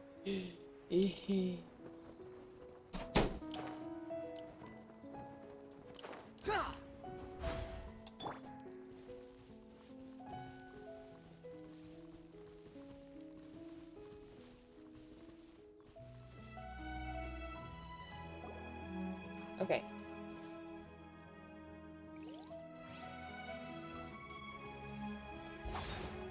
No, oh.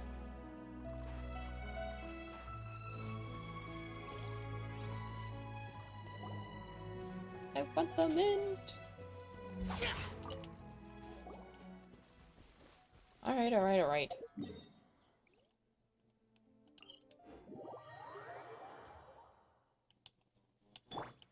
It looks like there's nothing else on the hike. Possibly. If there was, oh well, I missed it. There goes my chance forever.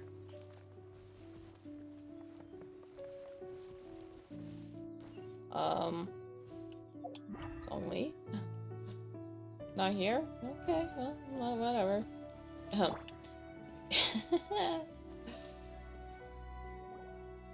That'll be Venti. It's illuminated deer and illuminated bird number 2. Greetings, everyone. Long time no see. A familiar face. Have you come from Liyue Harbor? How is the city nowadays? Everything's great, but you know, if you're so curious, you can always go and check it out for yourself. In fact, Mooncarver has been taking many walks on Mount Tianheng in recent times. I believe the sights of the city are quite familiar to him. Zhongli, here you are. We've brought the bamboo shoots you wanted. Impeccable timing. Zhongli puts the nascent bamboo shoots in the cooking mechanism next to a Mooncarver or Mountain Shaper. Traditionally, bamboo shoot soup ought to be slow cooked for many hours on low heat. Using Adeptus arts to hasten the process is something of a shortcut. Wait, that mechanism. Is that? Indeed.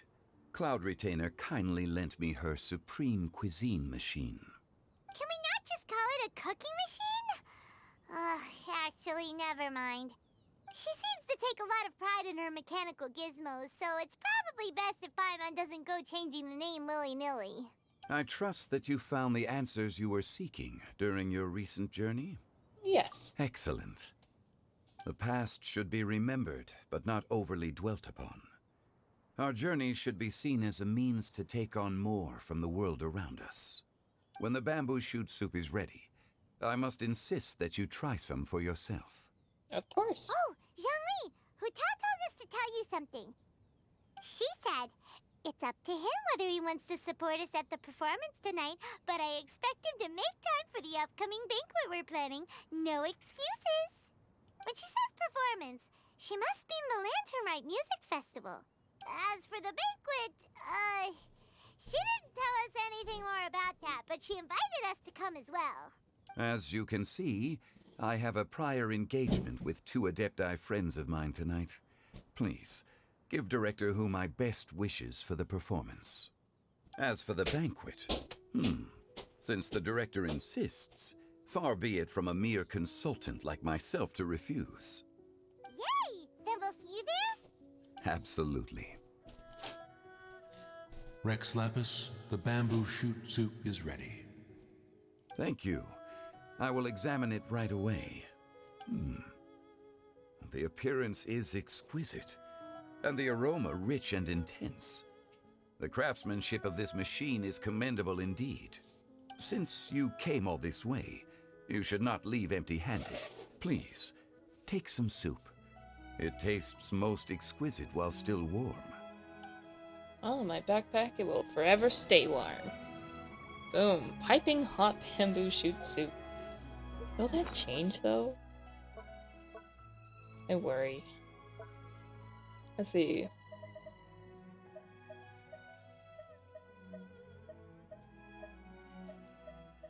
Wish I could control F and find it.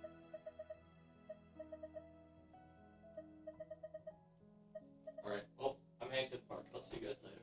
Alright. I didn't see what color it was.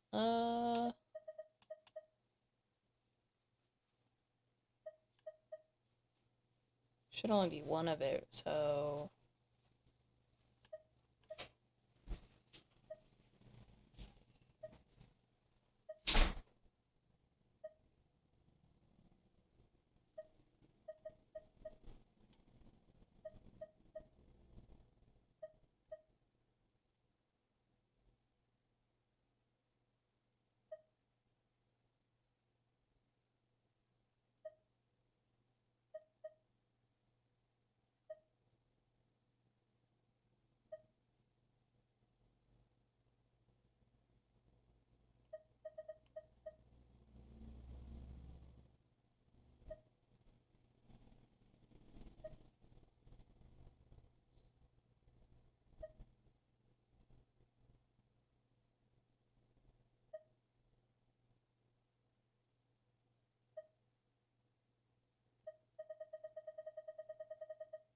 Seriously, where is it?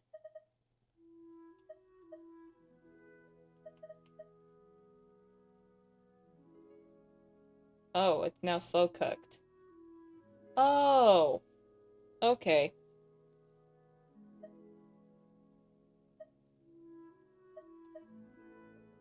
It's Song Lee's specialty. Huh. Cool.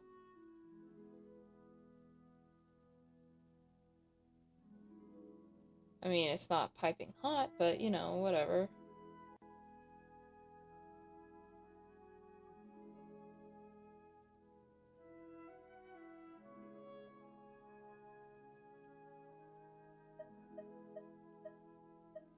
Unless there's another one.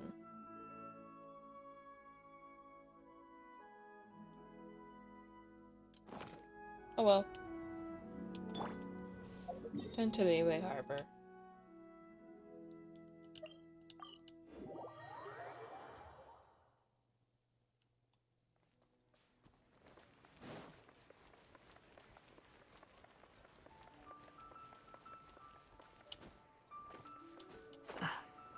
Oh, okay, but I wasn't even... Okay. Whoa. I'm honored to be here on the Iridescence Tour stage. All right, without further ado, I'm Xinyan, this is Hintao, and this is a little something called... The Blaze Lilies!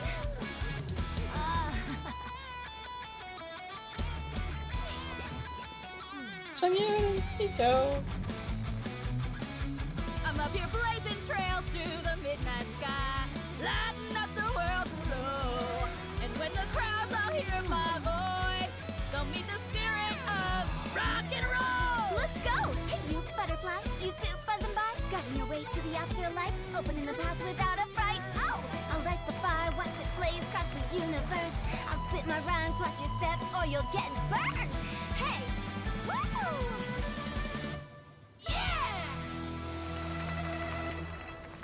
Nice. Hey! Does anyone have any plans tomorrow?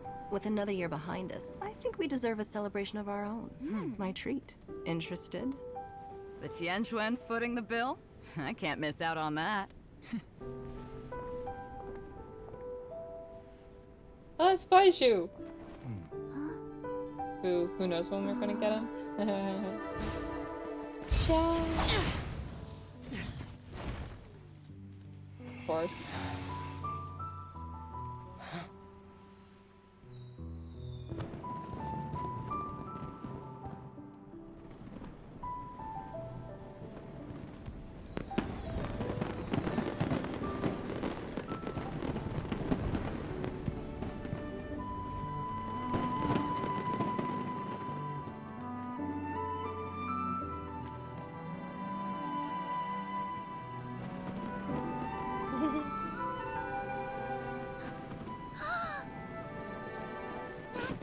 Master, listen!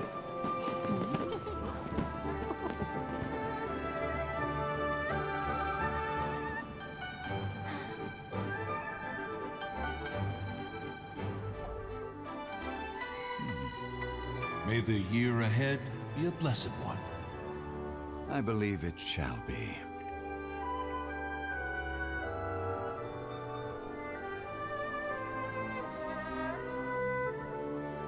Master, the Shao Lanterns,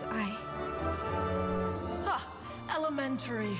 One shall fashion for you a Shao Lantern, the likes of which the world has never seen. And you must take it to Liyue Harbor to display its magnificence for all. Of course. Of course.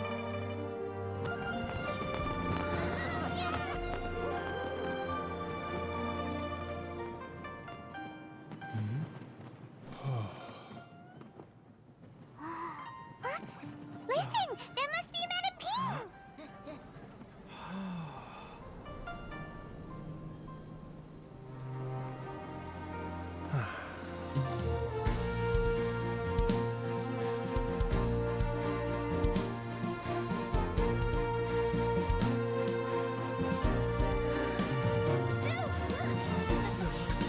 Bro, the audience members. Ugh.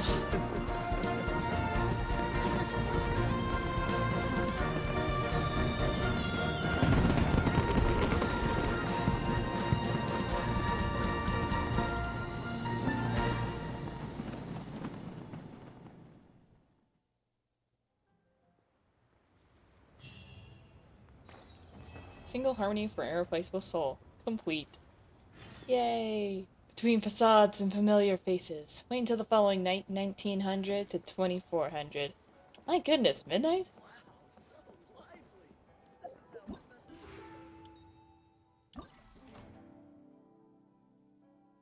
Yo, they added Madame Ping there! I don't know if she was always there, but wow. Wow, wow, wow. Okay, anecdotes? Ah, yes. And now we're in the epilogue. Ooh, yeah.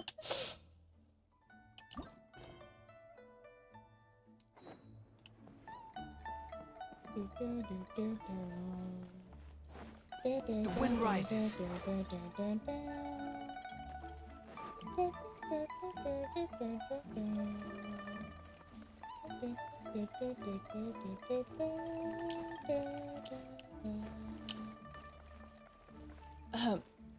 Oh, the fairy lady, Undertaker. Yes. Hello? Is she okay? Are you accosting me? In Liyue, it's generally not customary for people to speak to those of us from Wensheng Funeral Parlor. Therefore, you must be outlanders. Or are you something else? Right, we're not from here. We probably count as something else. Could it be I stare death straight in the eye when others dare not? I have nothing to do with what has led you here. I have nothing to do with where you shall go. Go, lost soul, into the light. Oh, no, that's not what I meant by something else, but okay.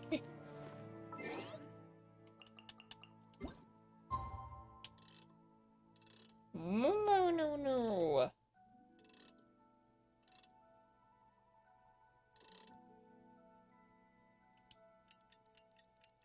1858.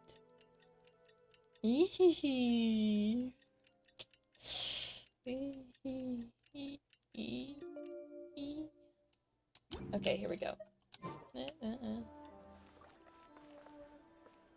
Oh.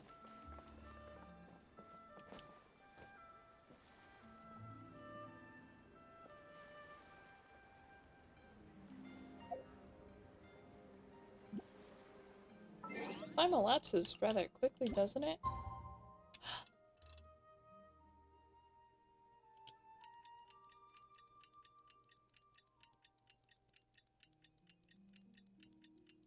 And then day, noon, evening, almost night now. Okay. Traveler, hurry! It's almost time for us to join Hotel for dinner! Oh wait, Shinyu Kiosk. And we'll be meeting at Shinyue Kiosk. It's the place with a really long wait list. As expected of the parlor director, always so generous. Come on, let's go! I'm a little late, but that's fine, I hope.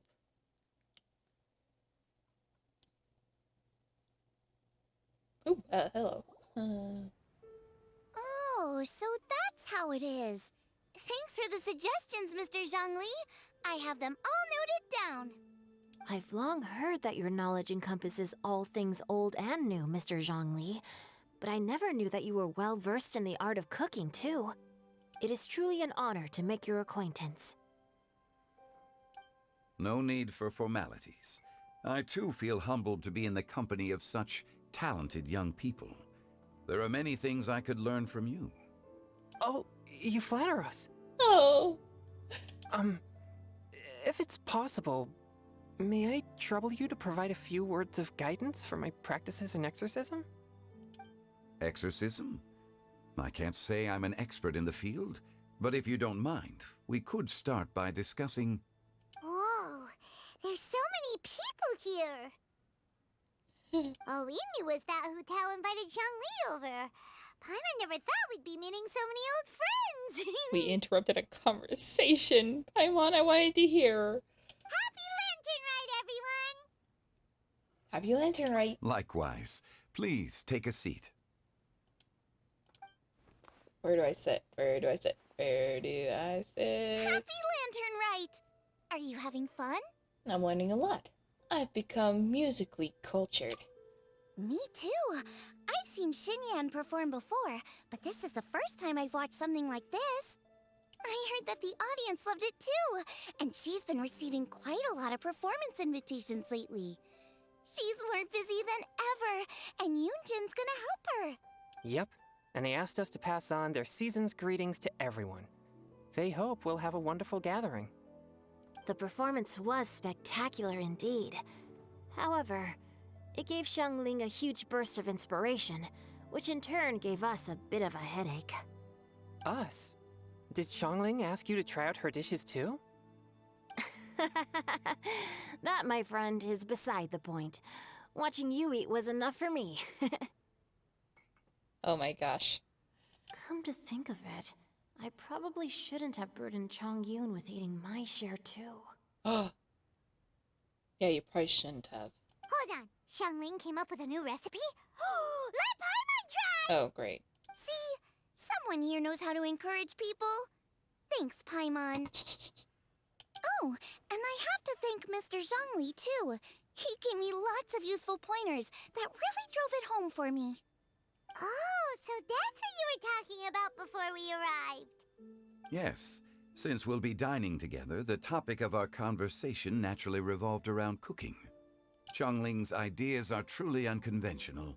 Her choices in both ingredients and spices are comparable to a melody dancing on the tongue. My suggestions were nothing more than the icing on the cake. Oh, the two of you always deliver. Now I'm getting embarrassed. Anyway, I'll get everyone to have a taste after I've adjusted the recipe based on Mr. Zhongli's advice. That sounds like it might become a little safer to eat. How about I sample the dishes next time? Speaking of eating, Paimon feels like we're missing someone. Yeah, Venti and Xiao and Hu Tao. Oh, Hu Tao was the one who invited us, but she's not here. And where's Guoba? Oh, Guoba volunteered to help Dad at the restaurant. You know, lots of people come over to eat during Lantern Rite. Without Guoba helping out, I probably wouldn't have had the time to accept Hu Tao's invitation. As for Hu Tao... The director went to collect a guest. She asked me to stay here and host you for the time being. Seems like it's almost time.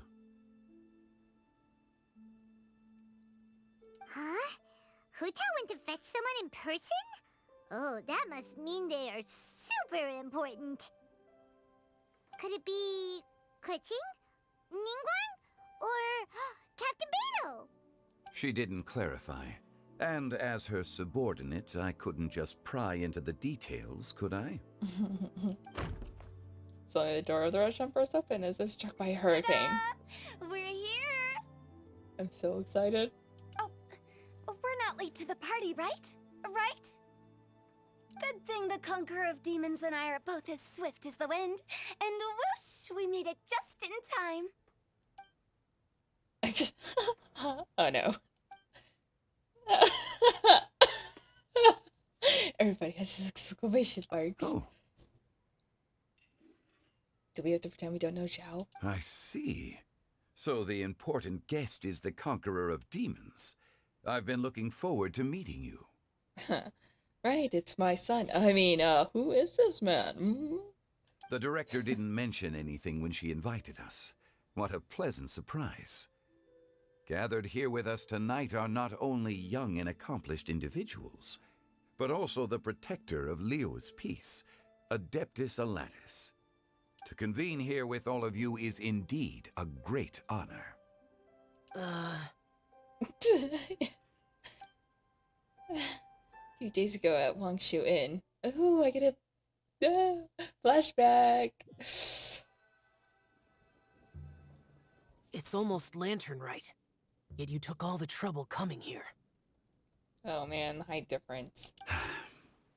The director has a way of making it difficult to decline. Rex Lapis, may I ask what troubles you? The director asked me to buy sesame oil in preparation for the celebrations. Huh. Then why would you come all the way to Wangshu Inn? I had a pleasant chat with Chef Yenshao and received some spices from him. And, see? Here's some matsutake and a portion of ham. What about the sesame oil? It's a shame. I couldn't find the kind the director was looking for. That was it? That was the cutscene? I'm sure you're exaggerating, Zhang. Sir. There he goes again. Enough with the pleasantries. Go let our guests take a seat. Everyone here today is well known in their own field and has probably heard about one another to some extent. Some of us are even old acquaintances, so there's no need to be this formal.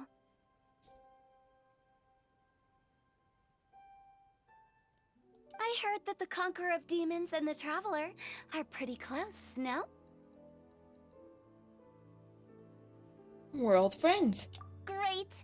You two sit together. Yay! You should take a seat too, director. Oh, no. Oh, finally remembered me? Hold on.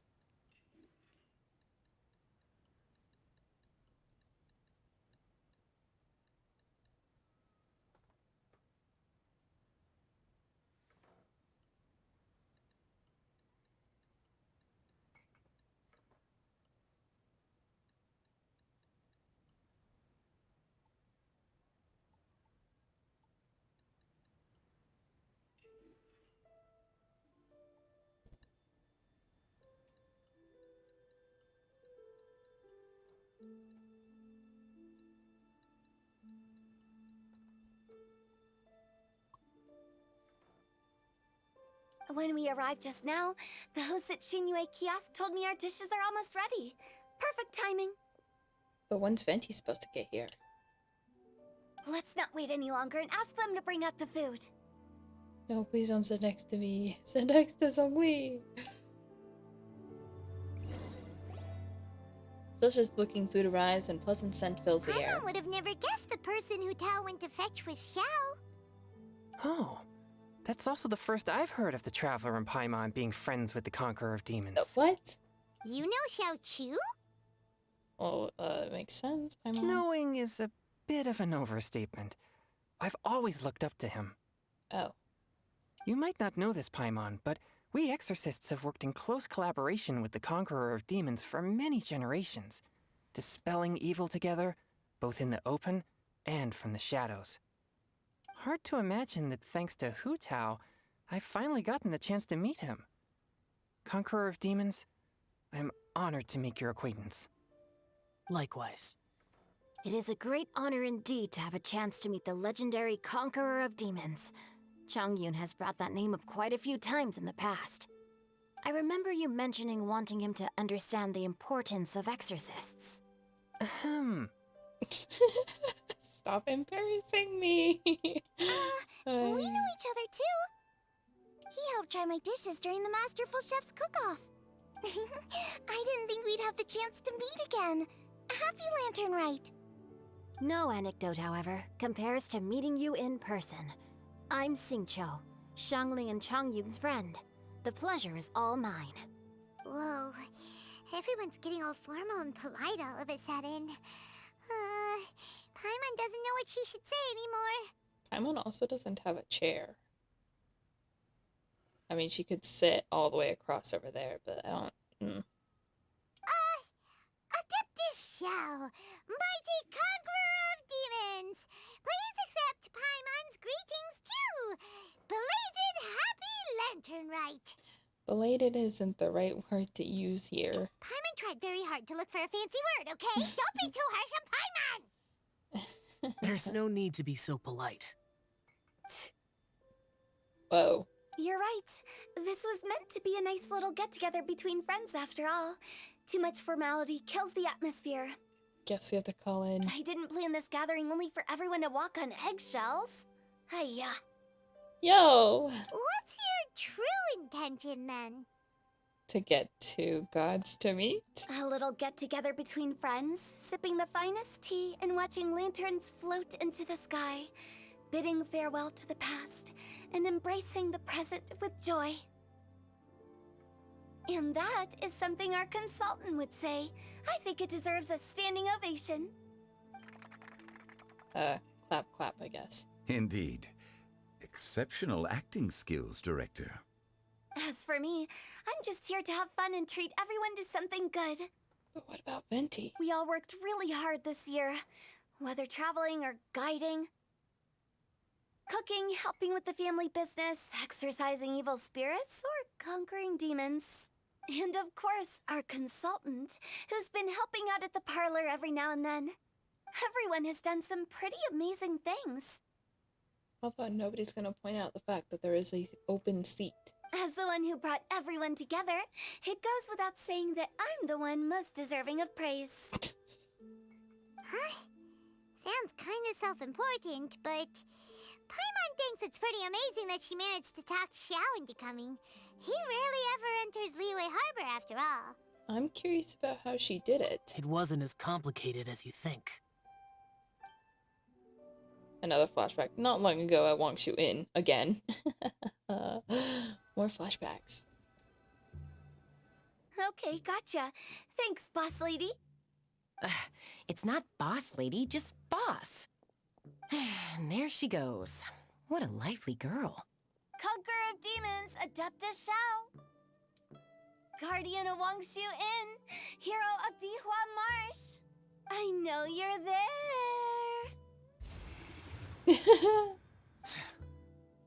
Quiet. Do not disturb the peace.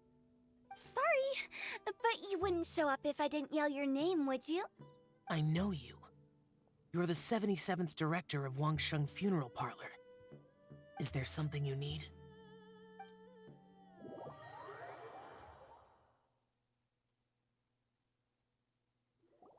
Keep being booted out of a seat. That does sound like one of Hu Tao's antics.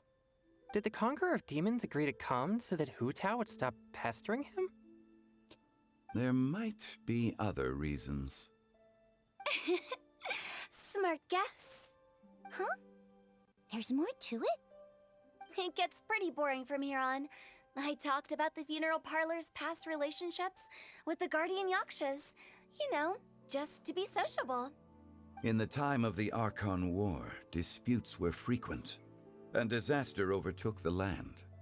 Humans couldn't escape from the torment of the plague, nor could they escape death. The Adepti vanquished the demons, the Millelith fought valiantly, and Wangsheng Funeral Parlor was responsible for purifying the diseased and sending off the spirits of the dead.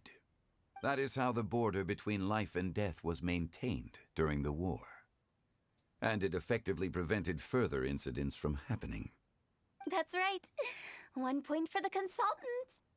But despite our deep-rooted connection, it still took me quite a while to actually convince him. Was he worried about his karma? You know him pretty well, huh? This matter is out of my control, so I need to be cautious. True, but I've kept that in mind too. That's why everyone here today is in one way or another acquainted with elemental power. Besides, it'll only be for a short while as we dine together. There won't be any lasting consequences. But I didn't expect there to be so many people. There's no need to worry, Conqueror of Demons. We're not feeling anything unusual so far. Our young exorcist over here is protected by his pure yang energy, so he's probably the most resilient. That's not the same.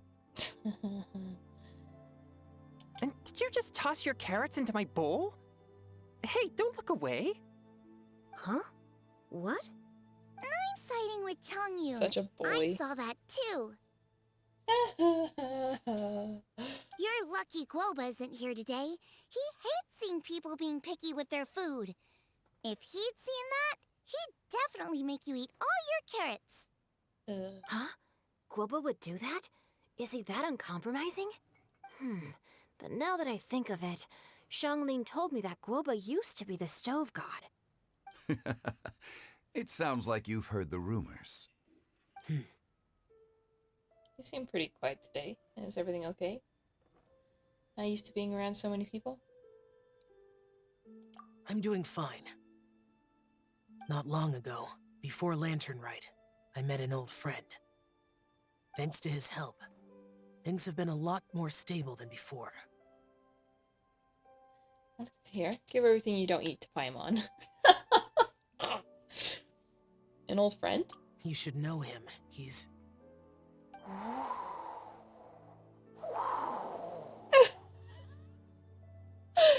Oh gosh. Huh? The wind? Seeds of story, brought by the wind. Don't put question marks. I know who it is. And cultivated by time. Did Paima just unconsciously complete the saying? Yes. That voice. Could it be? It must be. It's the best part. If I'm not mistaken, there's someone knocking at the door. Don't just sit there, Zhongli. Go welcome our guest in. No such need. I'm coming in. Yo.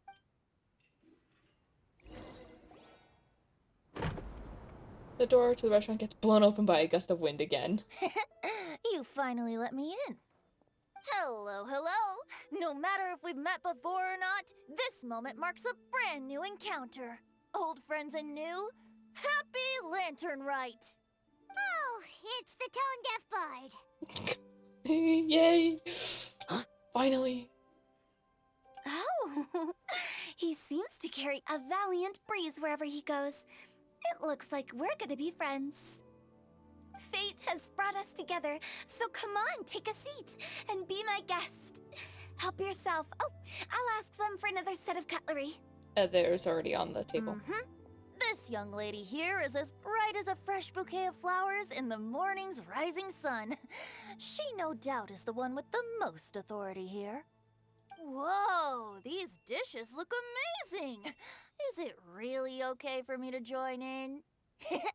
All right, I'm digging in. Huh, it's you. Shincho knows him. Oh, isn't this Genyu? Genyu? Oh no, he's gonna give Shincho's pen name away. Yep. Now that I've taken a closer look, you're a fan of Genyu's works, aren't you? I met Singcho at a light novel convention. How I wish we'd met sooner. I never expected that there'd be another person in this world who could interpret Genyu's new novel as thoroughly as I could. Venti, you're being too humble. Considering your poetic talent, your fundamentals are way more impressive. Could this new guest be Master Singcho's friend? He's my old pal too. Looks like Xiao knows him too. I wouldn't throw Xiao under the bus. He's my old pal too. Yeah! Xiao, you remember me too, right? We had a chat not long ago. Yes. Monsters become more active than usual as we get closer to Lantern Rite.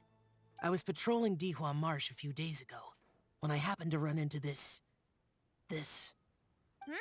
You've already forgotten? I'm a bard, remember? Felt like I skipped something on accident. Bards go around singing wherever they like. Oh, right. And this bard was performing in Dihua Marsh. It was a moving melody, and it made me feel relaxed and at ease. I couldn't help but stay and listen. Thank you for your patronage. So that's how it was. I see. I understand now too. I'm Zhongli, currently working at the Wangsheng Funeral Parlor. It's a pleasure to meet you, new friend. And I'm his boss. Oh, and if there's anything unsatisfactory, let me know anytime. That's very considerate of you. Oh? No wonder. Only a boss as savvy and reliable as you would be able to hire such an impressive consultant. Oh, you're too nice, Venti. Not to brag, but our consultant truly is impressive. His knowledge extends across the stars and the land, and there's nothing throughout history that he doesn't know. From the sophisticated way he speaks, it's hard not to suspect that he could very well be an Adeptus in disguise. Xiao, you're being sus. Xiao, you're an Adeptus. Do you think it might be possible? Sorry. I'm only good at conquering demons. I'm afraid I don't have much knowledge in that matter. Really? But Paimon thinks you're super knowledgeable. Paimon, play along. Huh? Duh. Oh, right! You're so bad, Paimon. Xiao's a warrior. He doesn't come to the city very often, so it's, pretty normal for him to not know anything. Yeah. Ouch. Really? I've actually heard a few things about Mr. Zhongli before. The guests in the tavern talked about this refined and courteous man who, instead of having wine at Mondstadt's finest tavern, ordered a cup of hot tea with the most complex name.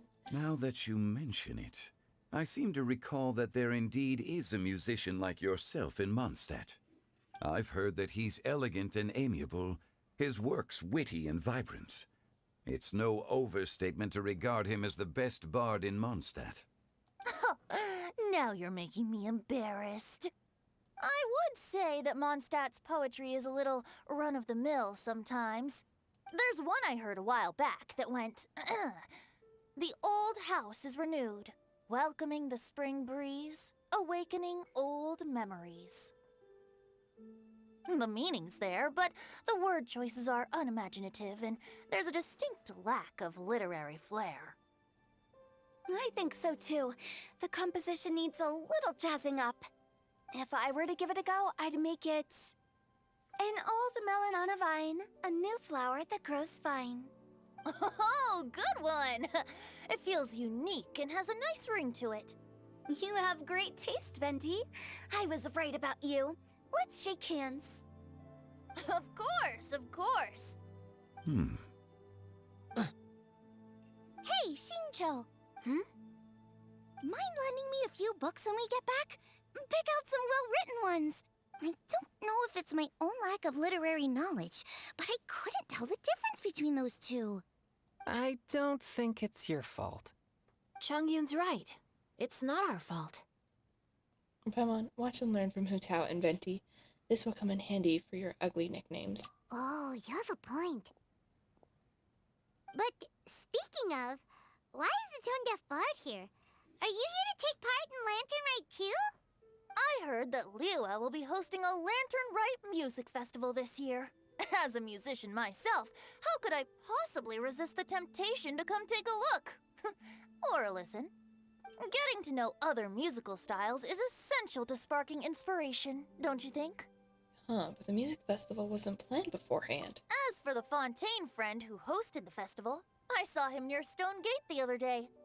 The Iridescence tour has finally been held successfully for once, so I had to congratulate him. Thank you. You must feel very grateful. Don't think anything of it. By the way, I was watching as you entered Shinyue Kiosk, but no one seemed to notice me. Should I say that it's because I'm an expert in hiding, or that a certain someone deliberately ignored the sound of the wind? Whenever Lantern Rite comes around, Liua Harbor becomes bustling with activity.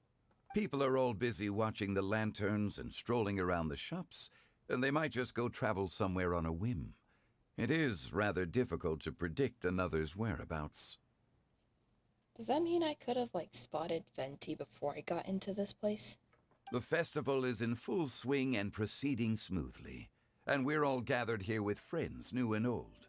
This is no doubt a wonderful occasion worth celebrating. To come together with all of you at the beginning of the year, one can't help but be filled with joy. In a moment like this, I propose we raise a glass together. In my case, tea in lieu of wine. Very Well said, Mr. Zhongli. That was exactly what I wanted to say. Maybe not exactly. Now I'm getting a little self-conscious. I didn't cause you too much trouble barging in like that, did I? We usually drink wine during occasions like this over in Mondstadt, but since Mr. Zhongli insists on drinking tea, I'll give a toast with tea too. Everyone, thanks for the treat. You're welcome. As the host of this gathering, I hope everyone enjoys the food and drinks. May this year be better than the last. Considering that everyone may have other matters to attend to later, sticking to tea seems like a good idea. All of a sudden, they started proposing toasts. Should we? Xiao, What's with the urgency? are you done eating? Want to head out for a walk? I ate too much. Could you come take a walk with me? Oh, yo.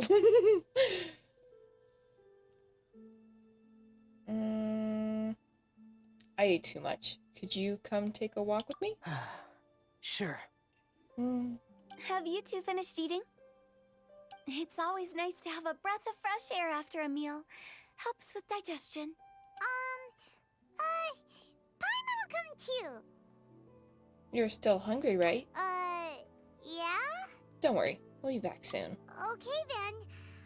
Don't forget to come back.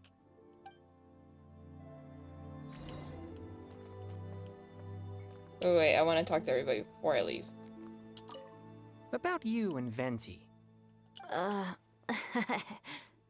Could he be a partner in your family business? That's right. You know how my family is. A lot of business secrets can't just be divulged at the dinner table.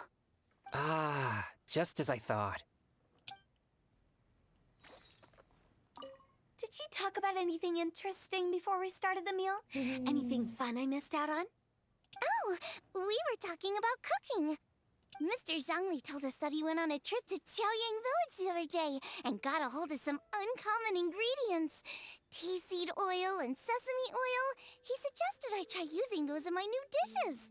Oh, no wonder he left his post for so long that day. Those ingredients would be difficult for anyone else to find. I guess I'll need his help next time as well. You're not allowed to leave Paimon here alone. To be honest, Paimon's worried about saying the wrong thing. It seems like our new friend is an expert in wine. I deserve no such praise. I only drink for fun. It's nothing compared to your expertise. I'm glad we're only having tea today. What if I got drunk and said something nonsensical? I'd surely become an object of ridicule to someone I've just met. No such thing. I wouldn't dare disrespect the director's guest. You guys are awesome. Let's depart. You go ahead. Alrighty. I'm doing this for you, Xiao.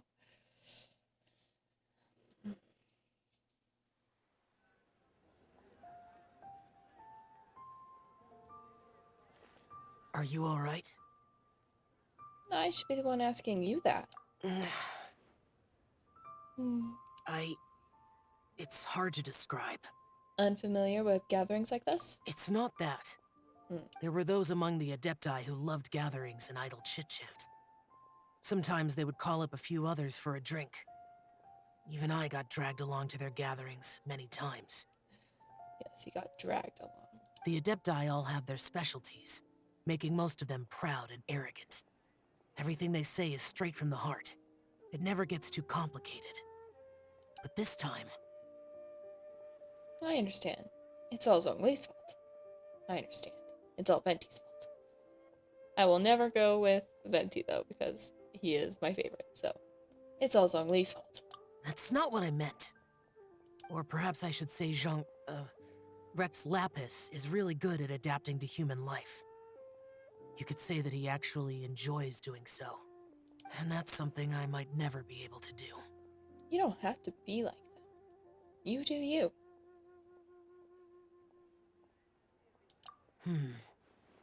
That does sound like something you would say. No matter. I know my circumstances. Whenever I think of the ordinary conversations I've had with you, it feels strangely novel. Strange in a good way? Yes. Ooh. The parlor director went out of her way with the invitation, so it was difficult to turn her down. I had made mental preparations before agreeing to come. She told me that all the guests today would be acquainted with elemental power, and I knew that you would be here. But I didn't expect the other guests to be... No one would have guessed. General Capisis always said that we should live in the present and enjoy every pleasant surprise. Perhaps that's what I should do with what I'm feeling now. But I think he meant designing clothes for those around him. The clothes were intricately designed, but inconvenient to wear. Brother Bosacius never tried to hide his distaste in front of him. Rex Lapis did like his designs and even collected quite a few. The outfit he wears now was also designed by General Capisis himself. I never saw him wear this during the war. I didn't expect him to start wearing it later. Oh, here you are. Xiaoling, we're supposed to be, enjoying the air. I'm not intruding, right? You are. You're not. What is it? Hu Tao saw that everyone's done eating and asked the staff to bring out the desserts. Paimon got so anxious that you weren't back yet that she scarfed down her dessert without the usual slurping and munching. But not so anxious that she can't eat. Sounds like she'll be okay. To be honest, I was kind of worried too. You looked a little restless just now, and I thought you weren't used to the food here and was planning to head back to Wangshu Inn for something Yan Xiao made. You're worrying too much. Xiao, don't pull the lemnistic wind cyclings on us. Why would I? Anyway, let's head back. Please wait! There's another reason why I came looking for you. Oh no. Here, take these. I brought them for you. Oh. Almond tofu? Thought it was something worrisome about the two. Yup. Since the Masterful Chef's competition, you could say that Yan Xiao and I are not only competitors, but good friends as well. I visit him at Wangshu Inn sometimes to discuss our cooking. I heard him say that the esteemed guest on the roof loves nothing more than a good plate of almond tofu, so I learned a thing or two about the dish from him. I'll be honest, before Hu Tao invited everyone, she secretly came looking for me, told me about the guests she planned to invite, and asked me for some suggestions on what she should order. So I made a few servings of almond tofu for you guys in advance. Take them as a token of gratitude for your support. When I told Guoba that I was making these for you, he started eagerly running around the kitchen and helping a lot too. Thank you, Xiaoling and Goba. Thank you for the trouble. Guoba? There was no need to... I'll take them. Thank you. And Guoba too. You're welcome. Oh, the almond tofu I made probably tastes and feels a little different from the type Yan Xiao cooks. Please let me know if there's any improvements I should make. Okay. That's all. Alrighty, we should head back now. We can't keep Paimon waiting. And now that we can no longer see their feet... Transport us inside? No. Where would Venti have been?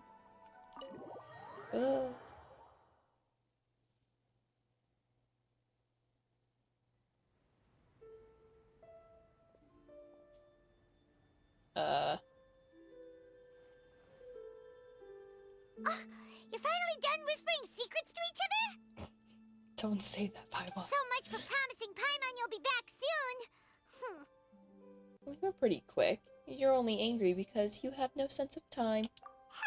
How could you say that to Paimon? In that case, besides having no sense of time, Paimon will let you know what having no sense of fullness looks like. Oh no. Your dessert is all Paimon's. Yeah. Sorry to keep everyone waiting. We're ignoring you, Paimon. No worries, we're all just chatting here. There's no serious business to take care of. Whether we're chatting outside or inside, it's all the same. Strive to be more like Hu Tao, Paimon. Paimon's too busy eating to talk to you. But even though we're all well acquainted by now, I think this festive gathering deserves something ceremonious. Oh? Is this some local custom? Nope. You. This is something I made up so that good luck will be on our side, that's all. Spontaneity is the best choice to make here. Let's use this incense burner on the table. It's been lit for so long now that the incense is running out. I'll leave refilling and lighting the incense to the most distinguished guest among us all. You mean the one that's like separate and the tallest? Lighting the incense will signify continuous growth and prosperity in all our endeavors in the new year. I see. Perfect symbolism, as expected of Hu Tao. And speaking of the most distinguished guest here today, I'm sure we all agree that it's Mr. Zhongli. Oh my goodness. Objection moment. I'm not very familiar with the understand that. details of his past deeds, but chatting with him has been a real eye-opener, even for a bard who has traveled all across the world. If knowledge were a form of power, one could even say that you're a wielder of unlimited strength. Ooh. He surpasses the knowledge of the god of wisdom, Buer, aka Kusanali? But when it comes to having a way with words, the notable bard is certainly one cut above the rest. I just happen to have a good memory. It is such an unexceptional skill, yet you made it sound like an unparalleled talent. I am truly impressed. Since we all get to nominate someone... Oh no. Oh no. Oh, Paimon. Mm-hmm. I think it's only fair that we let the parlor director light the incense. Huh? That won't do. Don't flatter me just because I'm your boss. We are looking for the most distinguished guest here. As the host, I shouldn't be involved in this discussion at all. Now that we've enjoyed this table full of delicacies, how about we let our one and only chef here do the honors? Is this really the way this works? I didn't cook any of these dishes. It's not a big deal. Just look at her. Xiangling, the disciple of an adeptus, the stove god's best companion, the winner of the Masterful Chef's competition. The only heir of the famous One Mean restaurant. A good old friend of mine. There's no better choice. More of those objection poses. Why does Paimon feel like we're back at square one again? Oh, we've always been at square one, Paimon. Please stop! You're making me embarrassed. If we're looking for a distinguished guest, surely the second son of the Feyun Commerce Guild counts. It's one of the largest commerce guilds in Liyue Harbor. Huh? Don't get me involved in this. Oh, not a bad choice. With the Commerce Guild's young master lighting the incense, we're all sure to make a huge sum of mora in the new year. That's not how it works. Making a fortune is indeed a fine wish, but it's of lesser importance than good health and happiness. Oh no. I get the feeling Shincho's gonna throw Chongyun under the bus. Which means we should choose Chongyun, the skilled exorcist who keeps everyone's home safe from evil spirits. Huh? Now you're nominating me? I can't be the one when we have the Conqueror of Demons right here. Adeptus Xiao has the most seniority among everyone here today. We should... I refuse. Uh-huh. I am most certainly not the most distinguished guest here. Is he gonna say it's Zhongli? You should all be able to make the right judgment based on your observations. Wait, don't... One person here is well acquainted with everyone else. No. No. No, don't everyone give me those eyes. Oh, that's right. Paimon, I'll kill you. Even though you're always mocking Paimon, you're still pretty popular with other people. No. No, wait. Paimon said she wouldn't talk to you again. I'm not the only well-connected person here, though. Huh? Who else is there? You, of course. Take a look in the mirror. Huh? Huh? Does that mean Paimon's the most distinguished guest? Oh, wow, yes. Oh, well, that was unexpected! Yep, she definitely fell for I it. agree. Paimon's just the one we need. Especially because I down her so much. You know, emergency food. Without a friend constantly by your side, a long journey would become dreadfully lonesome.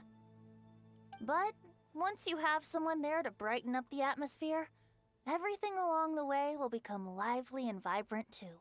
But did anybody throw Venti under the bus? Ah. The traveler has traversed many nations and left behind a great deal of fascinating stories. But without Paimon, they would have become quite monotonous. Paimon plays an indispensable role in making your journey a happy and smooth one. You guys, Paimon's not used to being praised like that. Those were genuine compliments, right? Of course. You're the best travel companion ever. Thank you. You made Paimon wait for a long time, but Paimon's not mad anymore. Don't take everything to heart, Paimon. Friends tease each other all the time. Yeah, take a look at Shincho. He teases Chongyun all the time. Literally. That is indeed true. Yep. That Based on means your friendship. Paimon is as important Solely to the that. traveler as Guoba is to me. Looks like we've come to an agreement. Any objections before we proceed? I trust the traveler's judgment. Wait. Then Paimon it is. And now, the world's most excellent traveler's greatest companion, guide, and friend, Paimon, will be refilling and lighting the incense for us. Everyone clapped except Zhongli, probably Hu Tao, Xianling, and I think I already said Zhao, so. Here you go. Take the match, and don't burn yourself. But if things go really wrong, here's the 2-for-1 coupon. Amidst everyone's laughter and applause, Paimon clumsily lights the incense. We all hear relaxed heart-to-heart chat all the way until nightfall. Oh, have a relax. We don't hear this. Now that everyone's had their fill of delicious food and tea, it's time to say goodbye.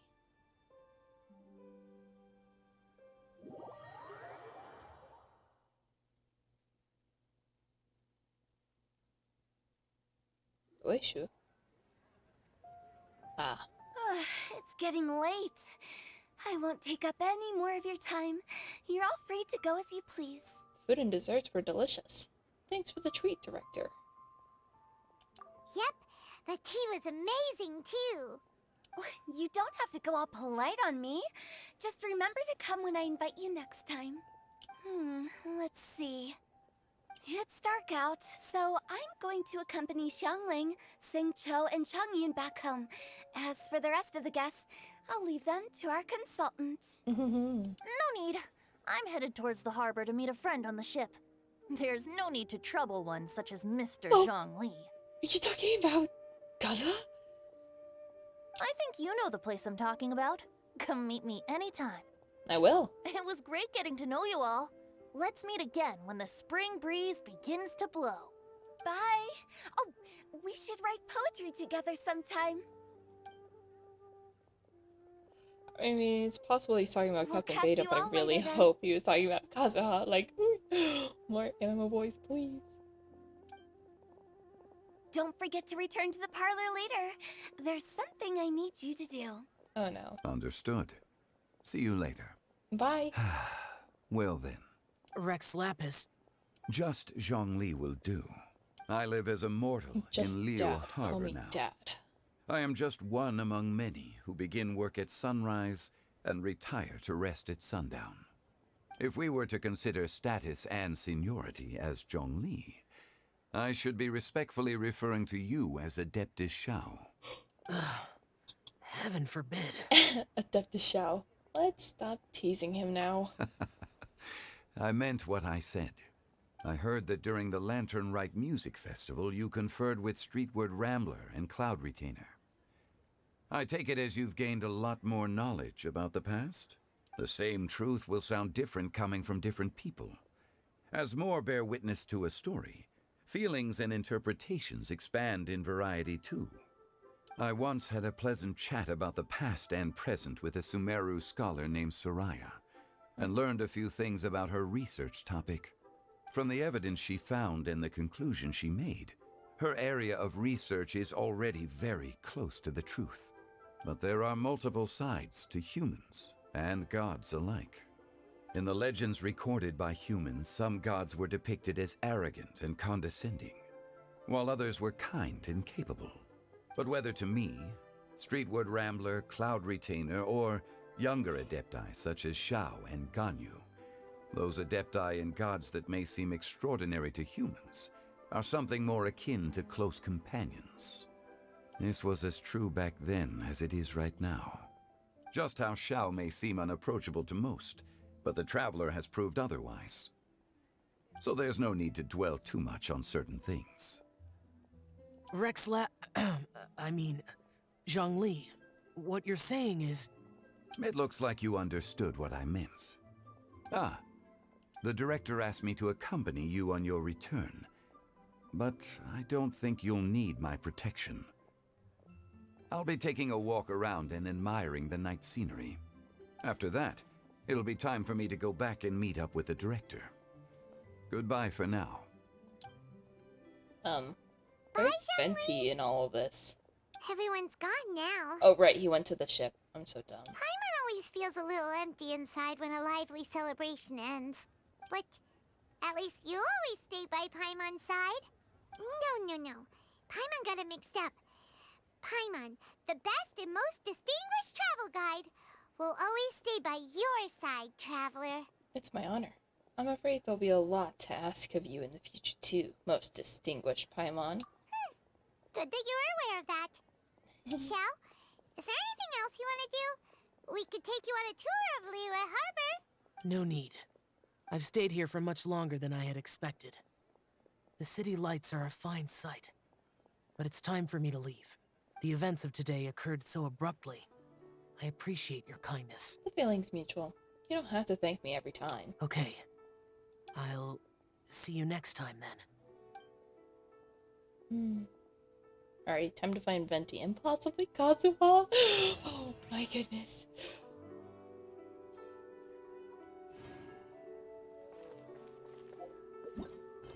Oh wow, it doesn't continue. Okay, yeah, I'm fairly certain this is what Venti was talking about.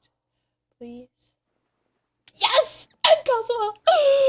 I'm so happy!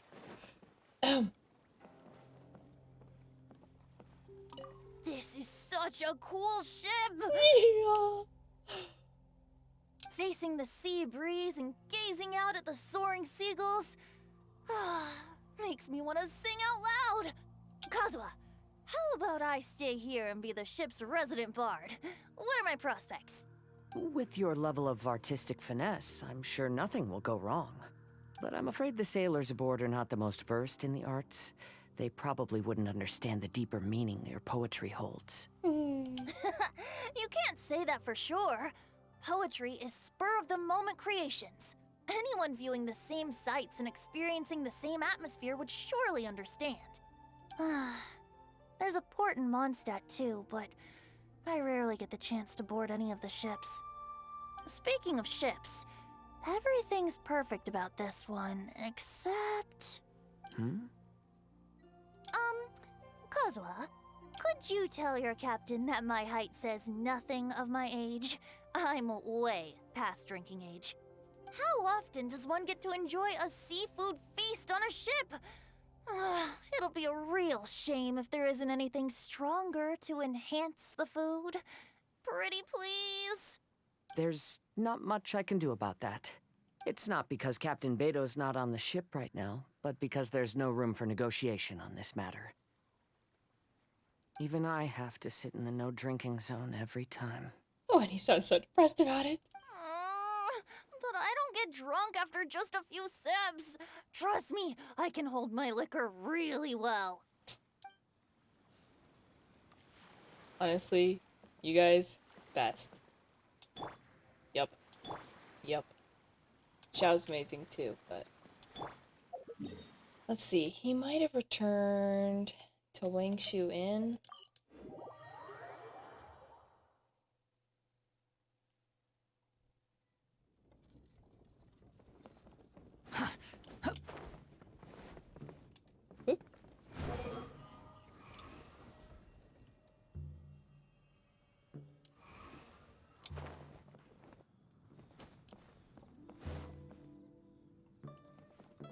Or not. He did! I'm a genius. Yen Xiao just came up here with some almond tofu, but I haven't finished everything Xiangling gave me yet. You should try some too. I'm not as experienced in tasting mortal food as you, and I couldn't tell the difference. There must be many different stories to tell of the hustle and bustle of the mortal world, too. You can tell me. I will listen. Or I guess I won't talk to you. Sad. So, we've met everyone but Skara in this. Of, that. Okay. Time to go to the funeral parlor.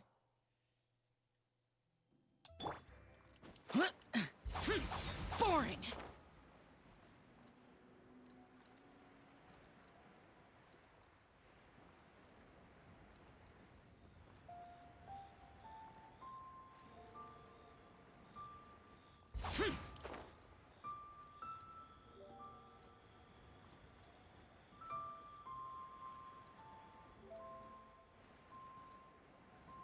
Worthless!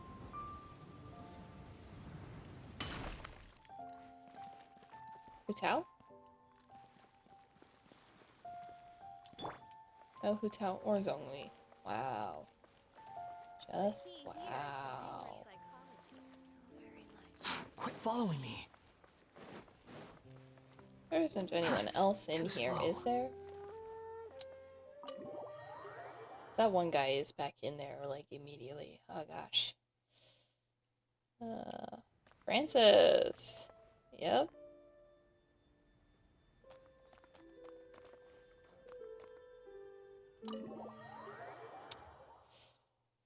Okay, fine.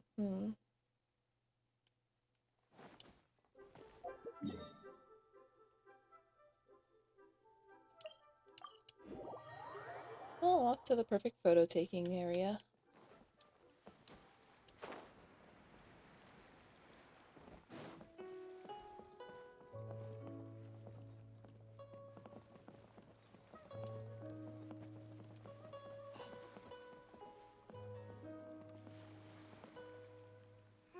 What in the world do those symbols really mean?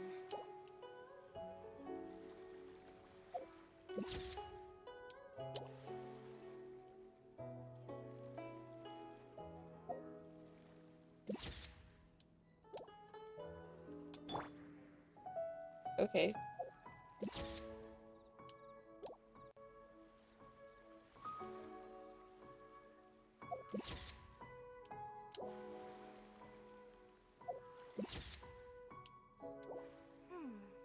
What in the world do those symbols really mean?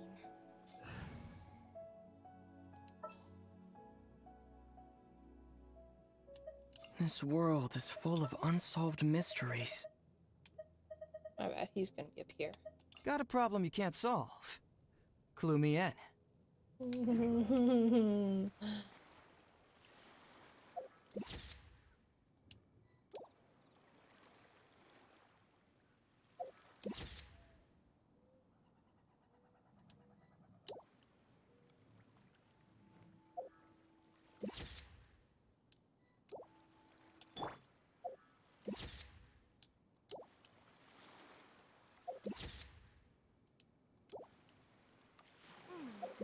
What in the world do those symbols really mean? Forget that my stinking orb thing is gonna be showing up in all of those. Not that Lulupar sucks, it's just... You called? Forget that, you know, they're gonna be in all of those shots. Well, I think this is a good place to call it, so... See you all another time? Possibly more tonight? I don't really know.